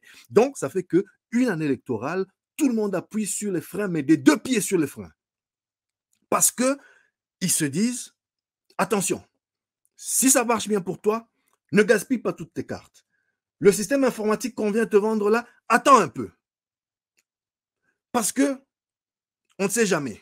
Donc, chacun est comme ça. On est dans un pays où, une année électorale, les autorités envoient leurs enfants à l'étranger. Excusez-moi, les amis. Excusez-moi, les amis. Les autorités envoient leurs enfants à l'étranger dans une année électorale. Parce qu'on ne sait jamais. C'est pas moi. Toi et moi, on est le petit peuple. D'accord? Si tu ne te sens pas en sécurité et que tu as envie d'envoyer D'ailleurs, on n'a même pas besoin de te demander pourquoi. Moi, personne ne demande à mes parents pourquoi un jour ils ont décidé de creuser dans le dernier centime de leurs petites épargnes pour m'envoyer à l'étranger. Ça regarde personne. Ils ont fait ce qu'ils ont voulu. Mais quand vous avez des personnes qui ont des rôles, qui ont des responsabilités dans le pays, et vous voyez que dans une année électorale, eux aussi, ils vont un peu se mettre à l'abri. Madame est déjà partie. Les enfants sont déjà partis. Il y a quand même un problème, non? Vous rendez pas compte, les amis. Il y a quand même un problème, non? Non, même eux s'attendent à ce que ça pète, à ce que ça chauffe. Donc, on n'est pas sorti de l'auberge, les amis. On n'est pas sorti de l'auberge aussi longtemps que l'élection sera une occasion, une date aussi anxiogène. Et ça, ce n'est que dans l'impression, d'abord, ce n'est que dans le ressenti, mais dans les faits aussi, parce que c'est un moment où ça prend, c'est un gouffre, les élections. qu'est-ce que vous voulez? On a eu, je pense qu'avec l'enrôlement qui vient de se terminer là, on doit tourner autour de 45 millions d'électeurs. Est-ce que vous vous rendez compte? C'est 45 millions de personnes dispersées sur 2 345 km² de superficie. Et encore que certains territoires ne sont pas recensés à cause de la guerre, à cause de l'invasion qui se passe notamment à l'est de notre pays. C'est beaucoup de gens à enrôler, c'est beaucoup d'infrastructures, c'est beaucoup de logistique et on ne peut tout simplement pas y arriver. Comment on fait alors? Comment on fait? Entre-temps, on a choisi le scrutin qui est le nôtre, à un tour, élection sur toute l'étendue de la République, dans le suffrage universel, tout le monde doit voter. Bon. D'autres ont fait des choix différents. D'autres ont dit, bon, il y a des pays mieux connectés que nous, mieux reliés que nous, qui ont dit, bon, ok, on va y aller, c'est les représentants du peuple qui vont voter. Donc, finalement, vous vous retrouvez avec une élection à 500 personnes, à 500 députés, 200 sénateurs. Chez nous, ce serait 500 députés, 102 sénateurs, et puis je ne sais pas qui d'autre doit voter. Donc, moins de 1000 personnes, on vote, et puis on a décidé, au bout d'une... il n'y aura pas d'enrôlement des machins. Certains ont choisi cette voie-là. Nous, eu égard à notre histoire, notre politique, notre géographie, d'où nous venons, au moment où nous sommes, nous avons dit, chaque Congolais doit exprimer sa voix, même s'il ne sait pas ce qu'il est en train de faire, même si personne n'a été foutu de l'éduquer sur c'est quoi voter, pour qui il devrait voter, pas pour qui en tant que personne, mais pour quelqu'un qui a fait quelque chose pour lui. Et après avoir voté, il faut demander des comptes. Bref, personne ne s'est foutu de faire ce travail-là, mais on a dit quand même que chaque Congolais doit voter. Ça n'est pas non plus injuste, surtout de vous à moi lorsqu'on regarde la moralité parfois douteuse des gens qui sont présentés comme les élus du peuple. Finalement, on se demande si c'est pas mieux comme ça. Parce qu'il y a de ces gens, regardez les médias, regardez les réseaux sociaux, regardez ce qui se passe, regardez l'incivilité de nos députés, par exemple, pour ne citer que eux. Je ne vais même pas rentrer dans les exemples précis, mais regardez, vous connaissez, tout le monde ici sait de quoi je parle, l'incivilité seulement. Et donc, si ce monsieur, si cette dame était l'élu de ma circonscription, je ne sais pas si je veux lui faire confiance.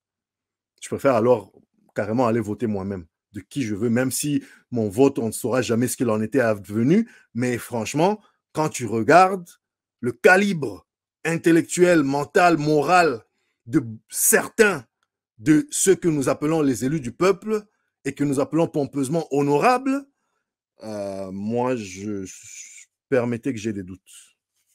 C'est mon avis. Donnez-moi le vôtre. Donc, les amis, tout ça, ça fait partie des choses qui font que, voilà, les élections, toutes ces raisons ici, ça fait que c'est des trous, c'est des gouffres par lesquels les revenus de cette croissance sont dilapidés, sont dépensés, sont gaspillés, et puis à la fin de la journée, on n'a que ce que l'on mérite, les amis. Qu'est-ce que vous en pensez? Alors, je vois ici, le peuple n'applaudit que celui qui est de sa tribu, même si ce dernier n'était pas loyal au Congo. Ça, c'est sur le point que l'on venait d'évoquer tout à l'heure. Merci infiniment pour tous les commentaires. Les amis, on est en train d'avancer et on va finir bientôt. Merci de rester fidèles. Merci à tous ceux qui nous écoutent encore. Je vous vois sur LinkedIn. Je vous vois aussi sur Facebook et sur YouTube. Donc, on va commencer à atterrir tout doucement, les amis. Et ici, j'aimerais tout simplement dire qu'un autre trou, mais alors béant, par lequel tous ces revenus, on est ici à ergoter où va l'argent, à quoi sert l'argent, à qui sert l'argent, la croissance, comment on ne la voit pas, mais vous allez voir la croissance, comment avec un train de vie de l'État aussi dispendieux, aussi exorbitant. Ça, je vous ai juste tiré une idée sur l'affaire Jeep Palisade. On en a tous parlé, mais aujourd'hui, on a tous oublié, n'est-ce pas? Comme toujours. Nous, on est comme ça. On est comme ça. On parle, les médias sont inondés de ça, et puis après, on oublie. Qu'est-ce que vous voulez qu'on fasse?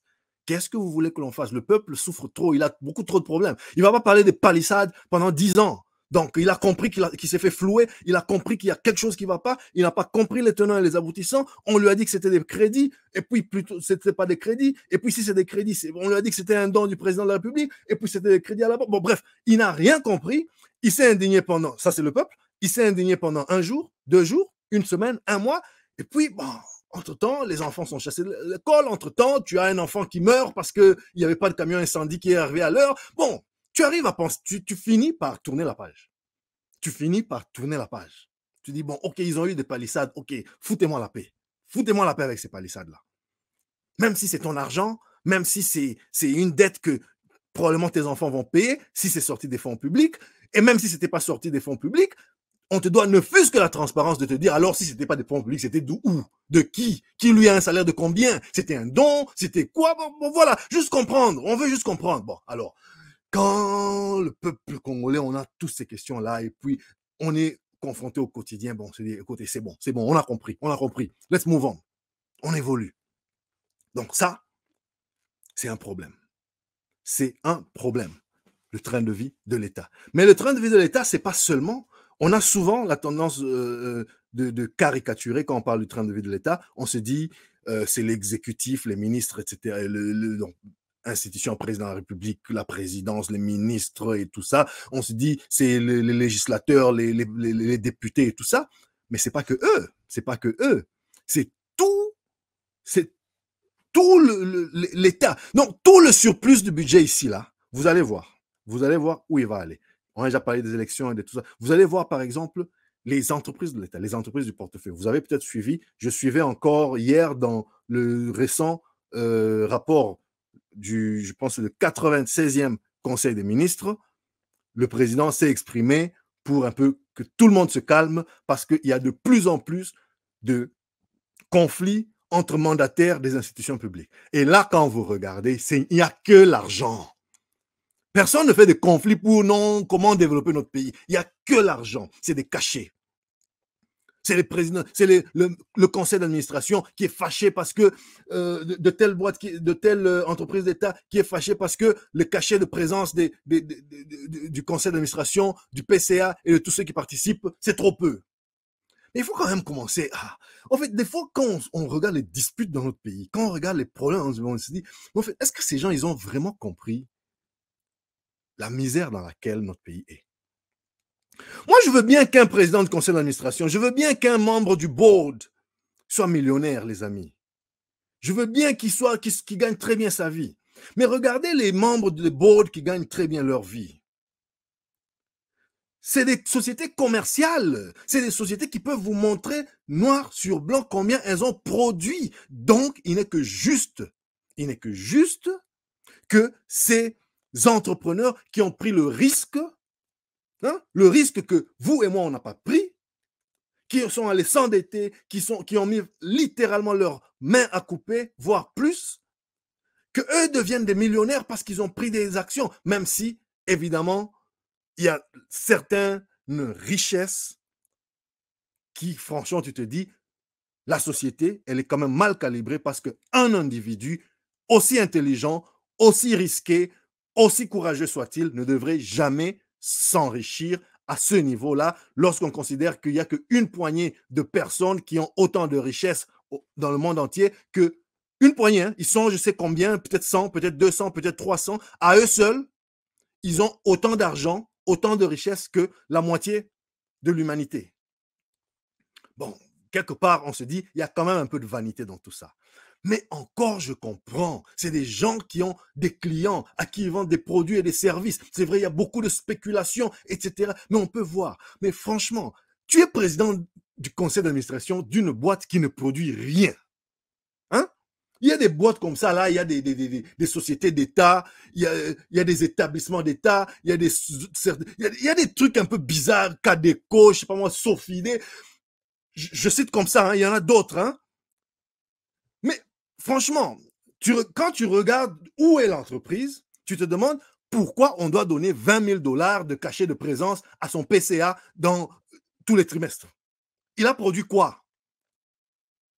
Et ça, je vous ai juste sorti des noms comme ça en vrac, mais on peut un jour faire une analyse avec vous, parce qu'on parle Congo, les amis. Parlons Congo. Le Congo, c'est pas seulement le bavardage. Parlons Congo. Les entreprises qui contribuent au patrimoine de notre État. Regarde, suivez le dernier rapport du Conseil des ministres. Ils se sont chicanés là-bas pour l'argent. Enfin, pas les ministres, mais le président a dû remettre tout le monde, chacun à sa place pour dire hey, arrêtez ces mauvaises habitudes-là. Cette affaire-là, c'est déjà passé. Peut-être avant, vous alliez là. Aujourd'hui, vous allez entendre tel a été mis à l'écart parce qu'il n'a pas voulu accorder un cachet de autant au conseil d'administration. Conseil d'administration en question, comme on dit chez nous, Tala et Belé. Ils sont à 20 dans une entreprise qui ne produit rien. Ils doivent tous venir juste prendre 2 notes et puis ils font un cachet de 5 000 chacun. Mais ayez un peu pitié de ce pays-là, non? Vous ne pouvez pas avoir un conseil de ministre, conseil d'administration réduit, un PCA et voilà, quelques membres du board mandatés.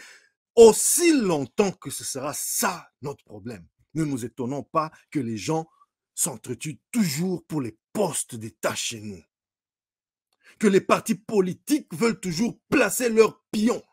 Au lieu de faire de la philosophie politique, au lieu d'édifier la nation, au lieu de nous apprendre c'est quoi leurs idéaux, est-ce qu'ils sont des socialistes, des sociodémocrates, des libéraux, des ceci, que l'on comprenne, ok, si on se dit libéraux, si on se dit sociodémocrates, voilà nos principes, voilà pourquoi on doit se battre. Est-ce qu'il faut plus d'écoles ou moins? Est-ce qu'il faut mieux payer les enseignants ou pas? Est-ce qu'il faut plus de riches ou pas? Est-ce qu'il faut plus de services sociaux ou pas?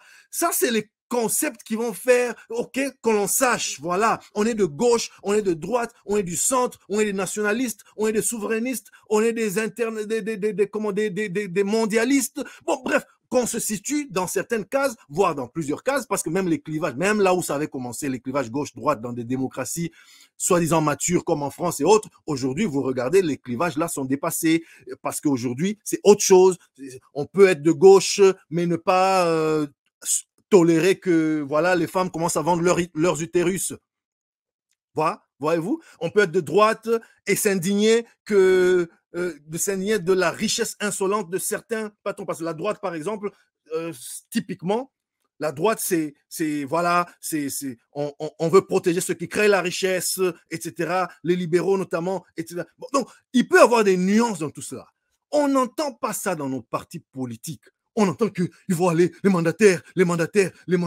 Oh non, nous les ressortissants de tel, nous les membres de tel parti politique exprimons notre indignation parce que dans le remaniement, il n'y a aucun de nous qui... vous êtes un peu fatigué. Si vous cherchez l'argent, mais allez faire les affaires, non? Allez faire le commerce. Venez dans le monde des affaires, on va travailler. Venez, l'argent que vous avez volé déjà là, mettez ça, injectez ça dans l'entrepreneuriat. Que les jeunes produisent. Hein? On n'est nulle part dans les technologies de l'information. On va vous créer des trucs. On va faire vivre ce pays-là. Non, mais c'est tout. Bref, les amis, vous avez compris le mood. Moi, aujourd'hui, je suis fatigué. Bon, bref. On va atterrir. Ça fait un bout de temps qu'on se parle.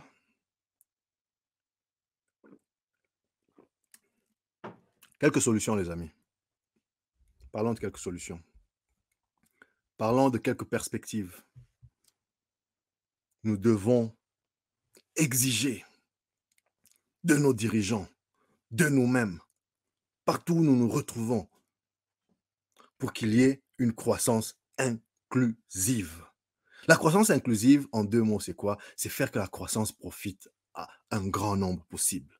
Tout le monde, c'est peut-être l'idéal, mais dans la réalité, un grand nombre possible. Et non seulement en termes de quantité, mais aussi en termes de type de personnes. Que ça profite aux hommes autant que ça profite aux femmes. Que ça profite aux jeunes autant que ça profite aux vieux. Aux vieux, nos vieux, les amis. Les amis, regardez comment les pays qui se développent prennent soin de leurs aînés. Regardez comment les services à la personne. Pourquoi vous pensez que les gens qui vont en Europe, en Amérique, au Canada, vous allez voir beaucoup de gens travaillent dans l'aide, ce qu'on appelle l'aide à la personne.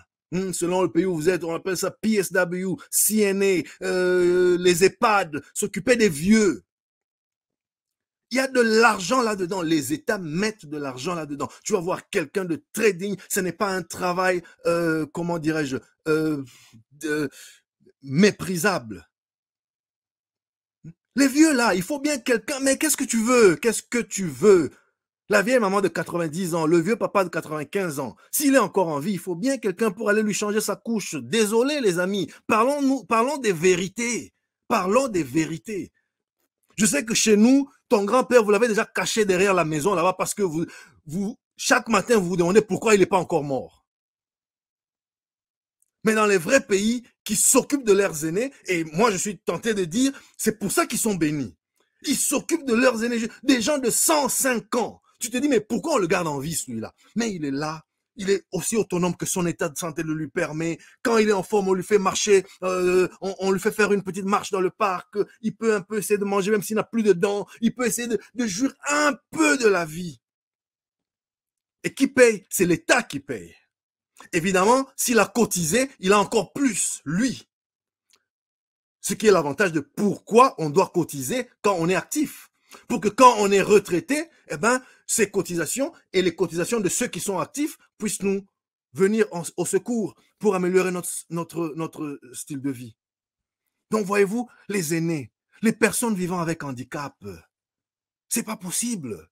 Comment on va développer? Parlons de croissance inclusive. 8%, machin, c'est très bien. Mais où sont les handicapés au Congo? Regardez comment ils souffrent. Regardez comment ils n'ont personne. Donc, franchement, les personnes vivant avec un handicap, et je vous ai déjà dit ici, dans le handicap, c'est bien que ça commence à faire partie de notre quotidien, mais à mon avis, pas assez. Il n'y a pas que le handicap physique. Il y a des gens au Congo qui souffrent de handicap mentaux, de problèmes mentaux, mais ils sont rejetés dans la société. On dit, laisse-le. Il est malade, il est malade. Et quand bien même il a ces difficultés-là, il y a des choses qu'il peut faire. Les amis, pensez pas à sortir du pays seulement pour aller, non, regardez ce qui se fait. Regardez même sur YouTube des documentaires. Et quand vous sortez, que ce soit une mission de travail, formation, vacances, essayez de regarder. Ne vous limitez pas à regarder la Tour Eiffel. Demandez qu'on vous accompagne dans les hospices des vieillards à Paris ou je sais dans quel pays où vous êtes allé. Regardez un peu comment les vieux vivent. Même si, évidemment, il y a des problèmes aussi, surtout en Europe. Il y a aussi beaucoup de problèmes. On a suivi les scandales des EHPAD en France et tout. Mais regardez quand même dans l'ensemble comment les pays font quand même un effort pour que les personnes vivant avec handicap, pour que les vieux, pour que les personnes vulnérables soient quand même comptées. Ils font partie de la croissance là. Nous, le 8%, c'est seulement pour les Jeeps, pour ceux qui ont déjà d'autres Jeeps. Donc, c'est pour la 4e Jeep, pour celui qui en avait déjà 3. Quand est-ce qu'on va commencer à penser une croissance plus équitable, plus inclusive, les amis? Voyez-vous? Et moi, j'irai au-delà de l'inclusivité de la croissance. J'irai même à parler de croissance durable. Vous savez, il y a ce concept de croissance durable, et aujourd'hui, beaucoup d'entre vous ont peut-être vu un diagramme comme celui que je vous présente ici, qui fait en fait état de... Vous savez, dans le développement, il y a le développement économique, il y a le développement social, il y a le développement écologique. C'est un peu les grands piliers de développement aujourd'hui qui nous occupent, et tout le monde, personne ne vous dira le contraire. Mais si vous avez que le développement, d'abord le développement économique, c'est la base, c'est la richesse que nous créons. Si vous avez ce développement économique et qui touche aussi sur le social, c'est déjà un bon début, ça vous fait une croissance, un développement équitable.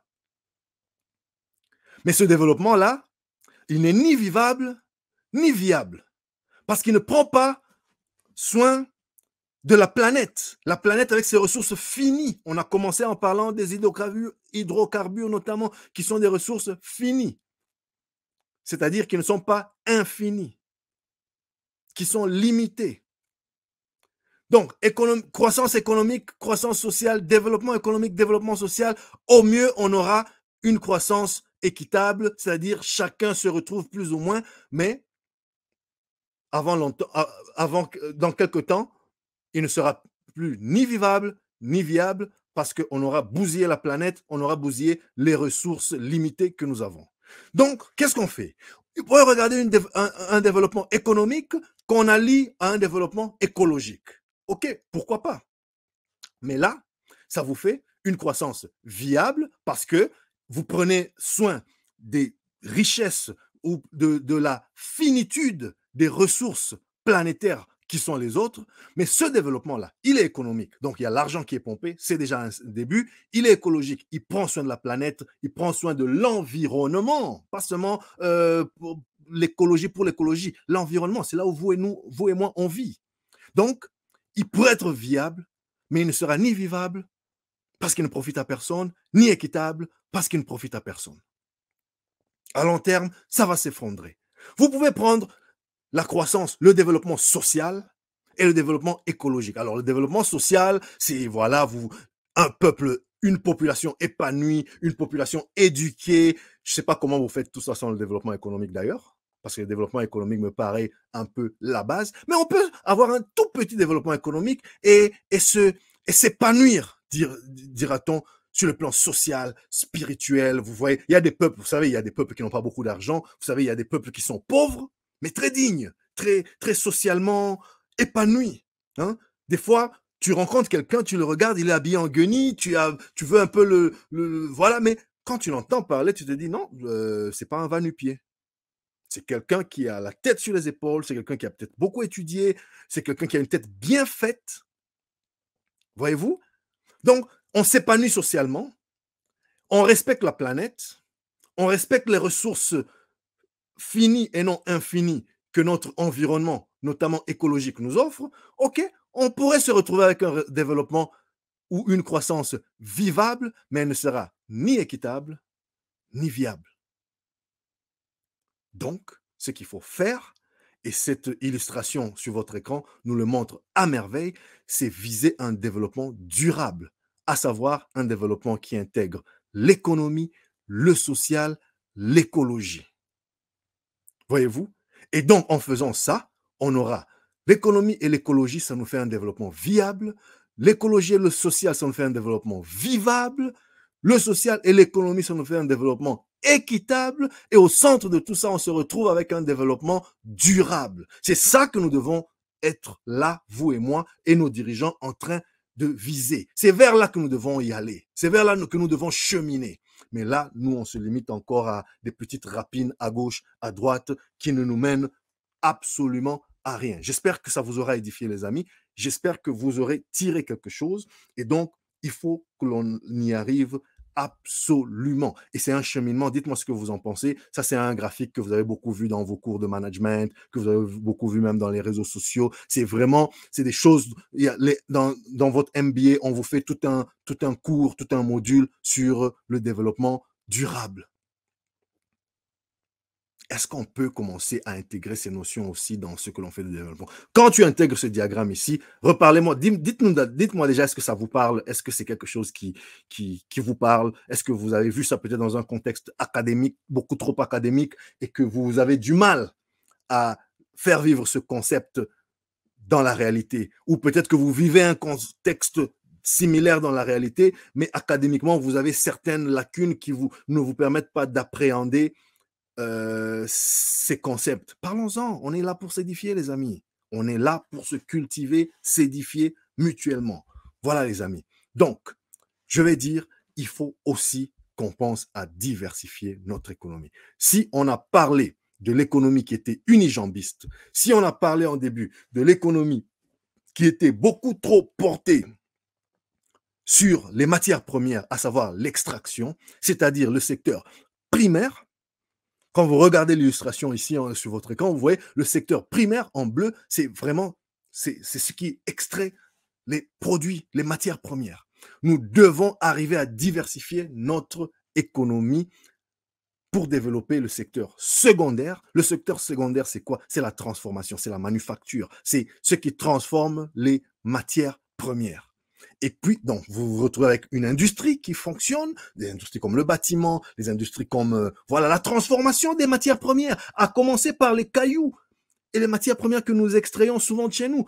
Transformons-les déjà à un certain niveau chez nous parce que ça crée de l'engouement, ça stimule l'économie, ça stimule la consommation, ça augmente le pouvoir d'achat, ça fait que justement on commence à voir ce ruissellement. Au lieu de prendre une pierre qui part à l'état presque brut, si on transforme, c'est vraiment un tout petit peu et puis ça va développer les autres pays.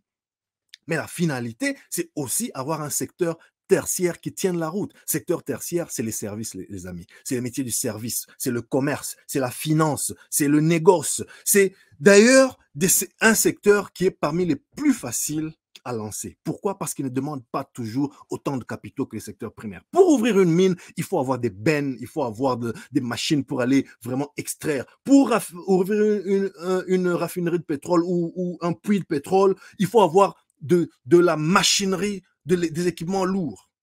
Pour faire le secteur secondaire, c'est-à-dire la manufacture, la transformation, il faut avoir une usine. Une usine, c'est quand même de l'équipement. Il faut quand même immobiliser du capex, c'est-à-dire du capital, parfois à très long terme, pour avoir une usine viable. Mais le secteur tertiaire, les amis, c'est les services. C'est le commerce. C'est un secteur qui est très ouvert, par exemple, aux nouvelles technologies. Parce qu'ici, nous sommes BizTech, nous parlons BizTech. Et puis, c'est dans l'air du temps parce qu'aujourd'hui, il n'y a pas un seul pays qui se développe et qui se prend au sérieux sans regarder le secteur tertiaire, sans développer son secteur bancaire. Donc, on parle de la bancarisation, de la pénétration des banques, des services financiers, on parle des services commerciaux. Et souvent, il y a moins de besoin de capitaux parce que c'est des idées que l'on transforme, des idées que l'on monnaie et que l'on monétise. Mais comment? Mais toute cette réflexion ici, on l'a vu dans les bouquins, on l'a étudié. Mais est-ce que Moi, je sais que nos dirigeants connaissent ça. Pourquoi on ne le fait pas? Dites-moi, pourquoi on ne le fait pas? C'est quoi? C'est quoi le problème? Est-ce qu'on est tellement naïf ici parce qu'on en parle?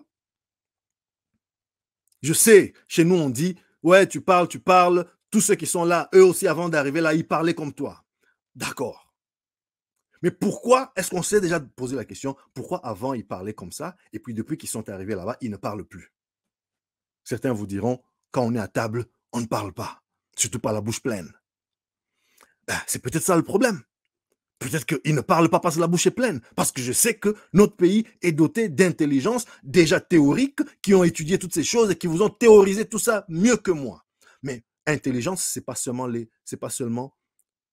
la théorie qu'on a apprise à l'école, les amis. D'ailleurs, intelligence, ce n'est pas du tout nos performances scolaires. L'intelligence, on vous dira, l'intelligence, c'est la capacité à éviter l'extinction d'une espèce. C'est ça l'intelligence.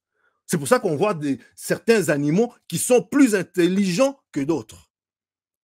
Parce que ces animaux-là, ils savent quand c'est la saison, il y a des prédateurs, ils se cachent. Donc, c'est ça l'intelligence. Ils arrivent à relier les informations. Lorsqu'il pleut, lorsqu'il y a le soleil, lorsqu'il y a tel type de météo, eh bien, cette météo-là est propice à tel prédateur et eux, ils viennent ici pour nous bouffer. Donc, quand il fait comme ça, nous, on est en souterrain. Quand il fait comme ça, on sort. Cette capacité à éviter l'extinction de son espèce, c'est ça l'intelligence. D'ailleurs, intelligence, quand on en parle en français comme ça, c'est un concept un peu mieux compris en anglais. En passant, les amis, les Congolais qui sont dans les affaires, qui sont dans le monde compétitif en Afrique et dans le reste du monde, il faut se mettre à l'anglais. Aujourd'hui, il est très difficile d'être compétitif à travers le monde si tu ne connais pas l'anglais. Il faut se mettre à l'anglais. Je ne suis même pas encore dans « Oh, quittons la francophonie, abandonnons le français ». Ça, c'est un dossier pour un autre jour. Vous pouvez aussi me dire « Non, mais laissons tout, et l'anglais et le français, machin, parlons nos langues nationales ». Ça, c'est un débat pour un autre jour. Mais je vous dis, au jour, nous sommes là, aujourd'hui, avril 2023.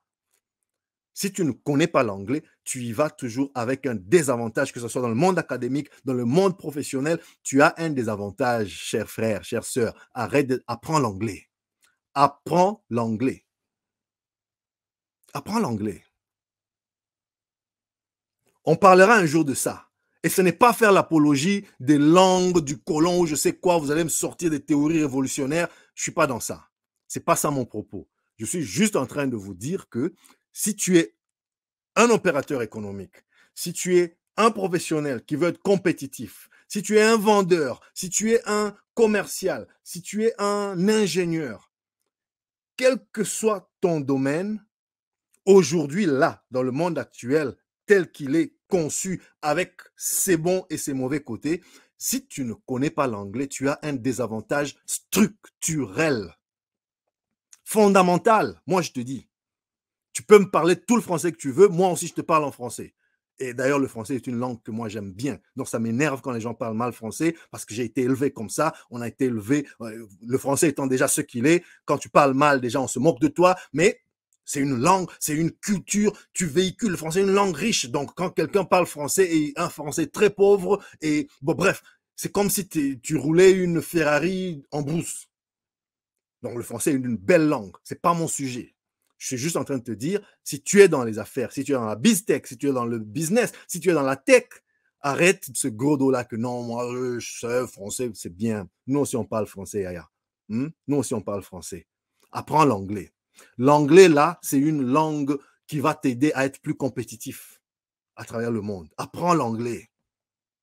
Mets-toi sérieusement à l'anglais. Donc, j'étais en train de vous dire que l'anglais, quand on parle d'intelligence, en anglais, intelligence, vous voyez, on parle de la communauté de l'intelligence, intelligence community, un peu comme la CIA, c'est le renseignement. Quand on dit intelligence en anglais, comprendre plusieurs langues, ça te donne certaines nuances.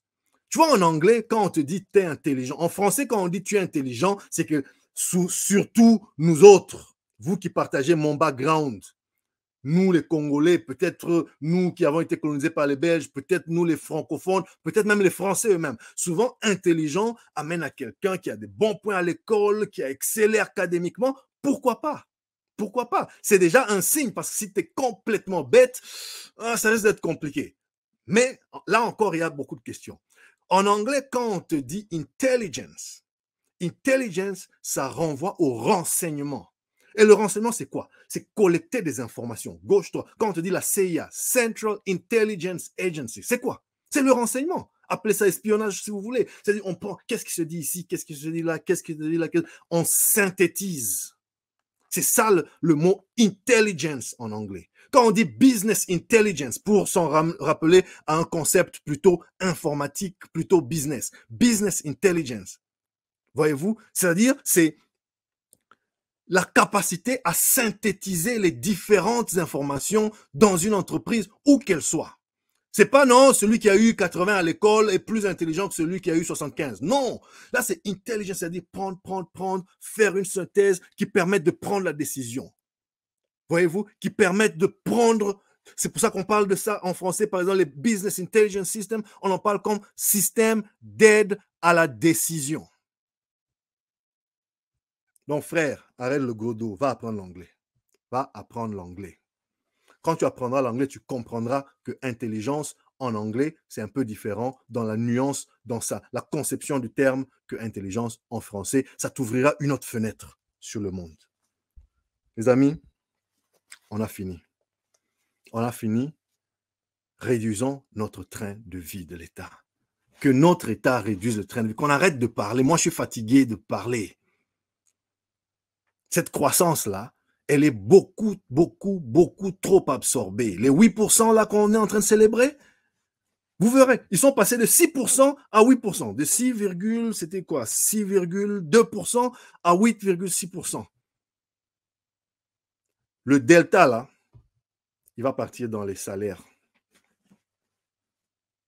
Il va partir dans les avantages de tous ces conseils d'administration qui ne produisent rien et tous leurs conseils d'administration, là, des entreprises mortes, mais qui vont juste prendre des cachets de présence.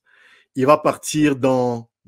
Il y aura encore, j'espère que non, que Dieu nous en préserve, d'autres augmentations des salaires des députés parce qu'apparemment, eux, ils ont tellement de travail, ils ont tellement de pauvreté à aller résoudre. On a un pays qui est tellement atypique que quand il y a un enterrement au quartier, c'est le député qui paye. Quand il y a un pont à réparer au village, c'est le député qui paye. Donc, ça justifie les 21 000 $, voire plus si affinité. Qui sommes-nous pour discuter parce que c'est comme ça. Donc, vous verrez, il y aura d'autres augmentations qui vont partir là-bas.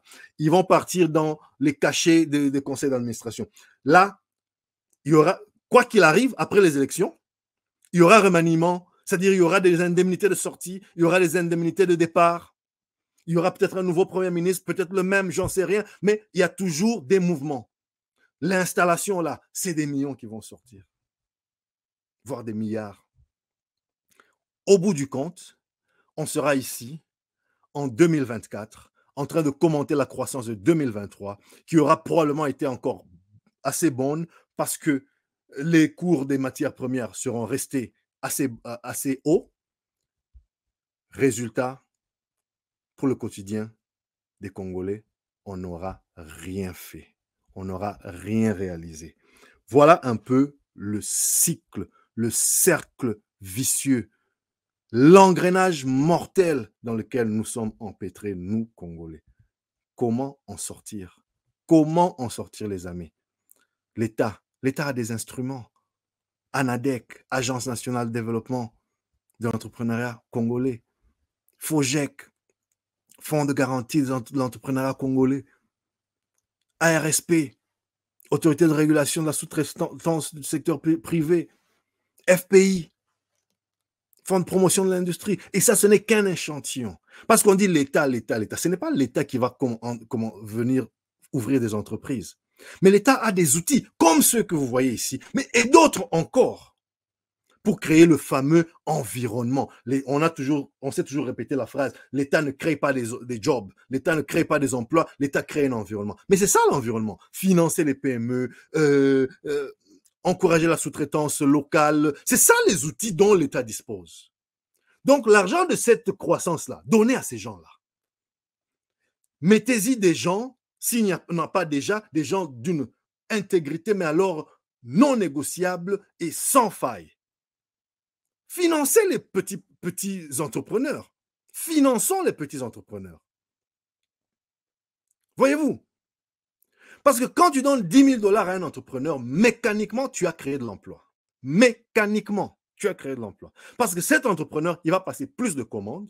Donc, son fournisseur, il va engager plus de monde pour répondre à la commande. Et quand la commande sera livrée, lui, il aura besoin de plus de gens pour réceptionner, ne fût-ce que des porteurs pour réceptionner, pour packager la marchandise dans les camions et pour transformer, et pour transporter et pour entreposer. Donc, il a déjà mécaniquement, juste parce que tu lui as donné, prêté, donné sous forme de subvention, sous forme de prêt ou autre forme de financement, 10 000, 15 000, 20 000, 50 000 $.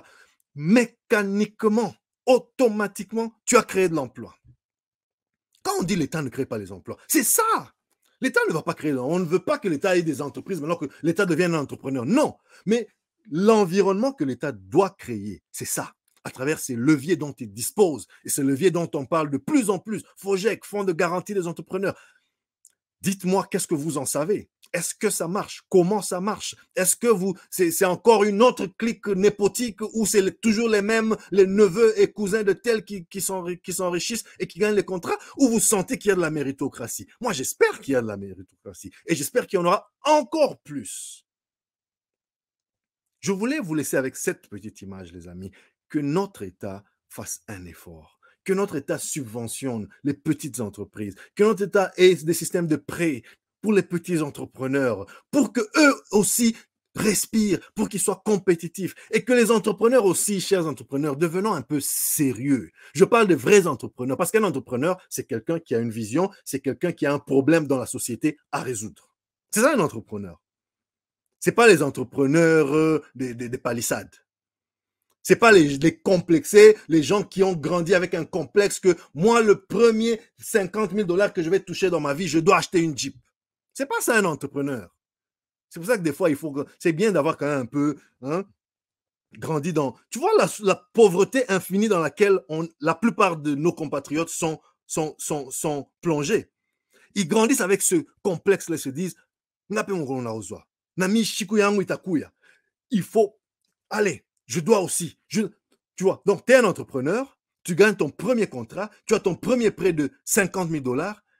Vous voyez le monsieur demain, il se promène dans une Range Rover, dans une je sais quelle voiture qui vaut le montant du prêt qu'il a obtenu.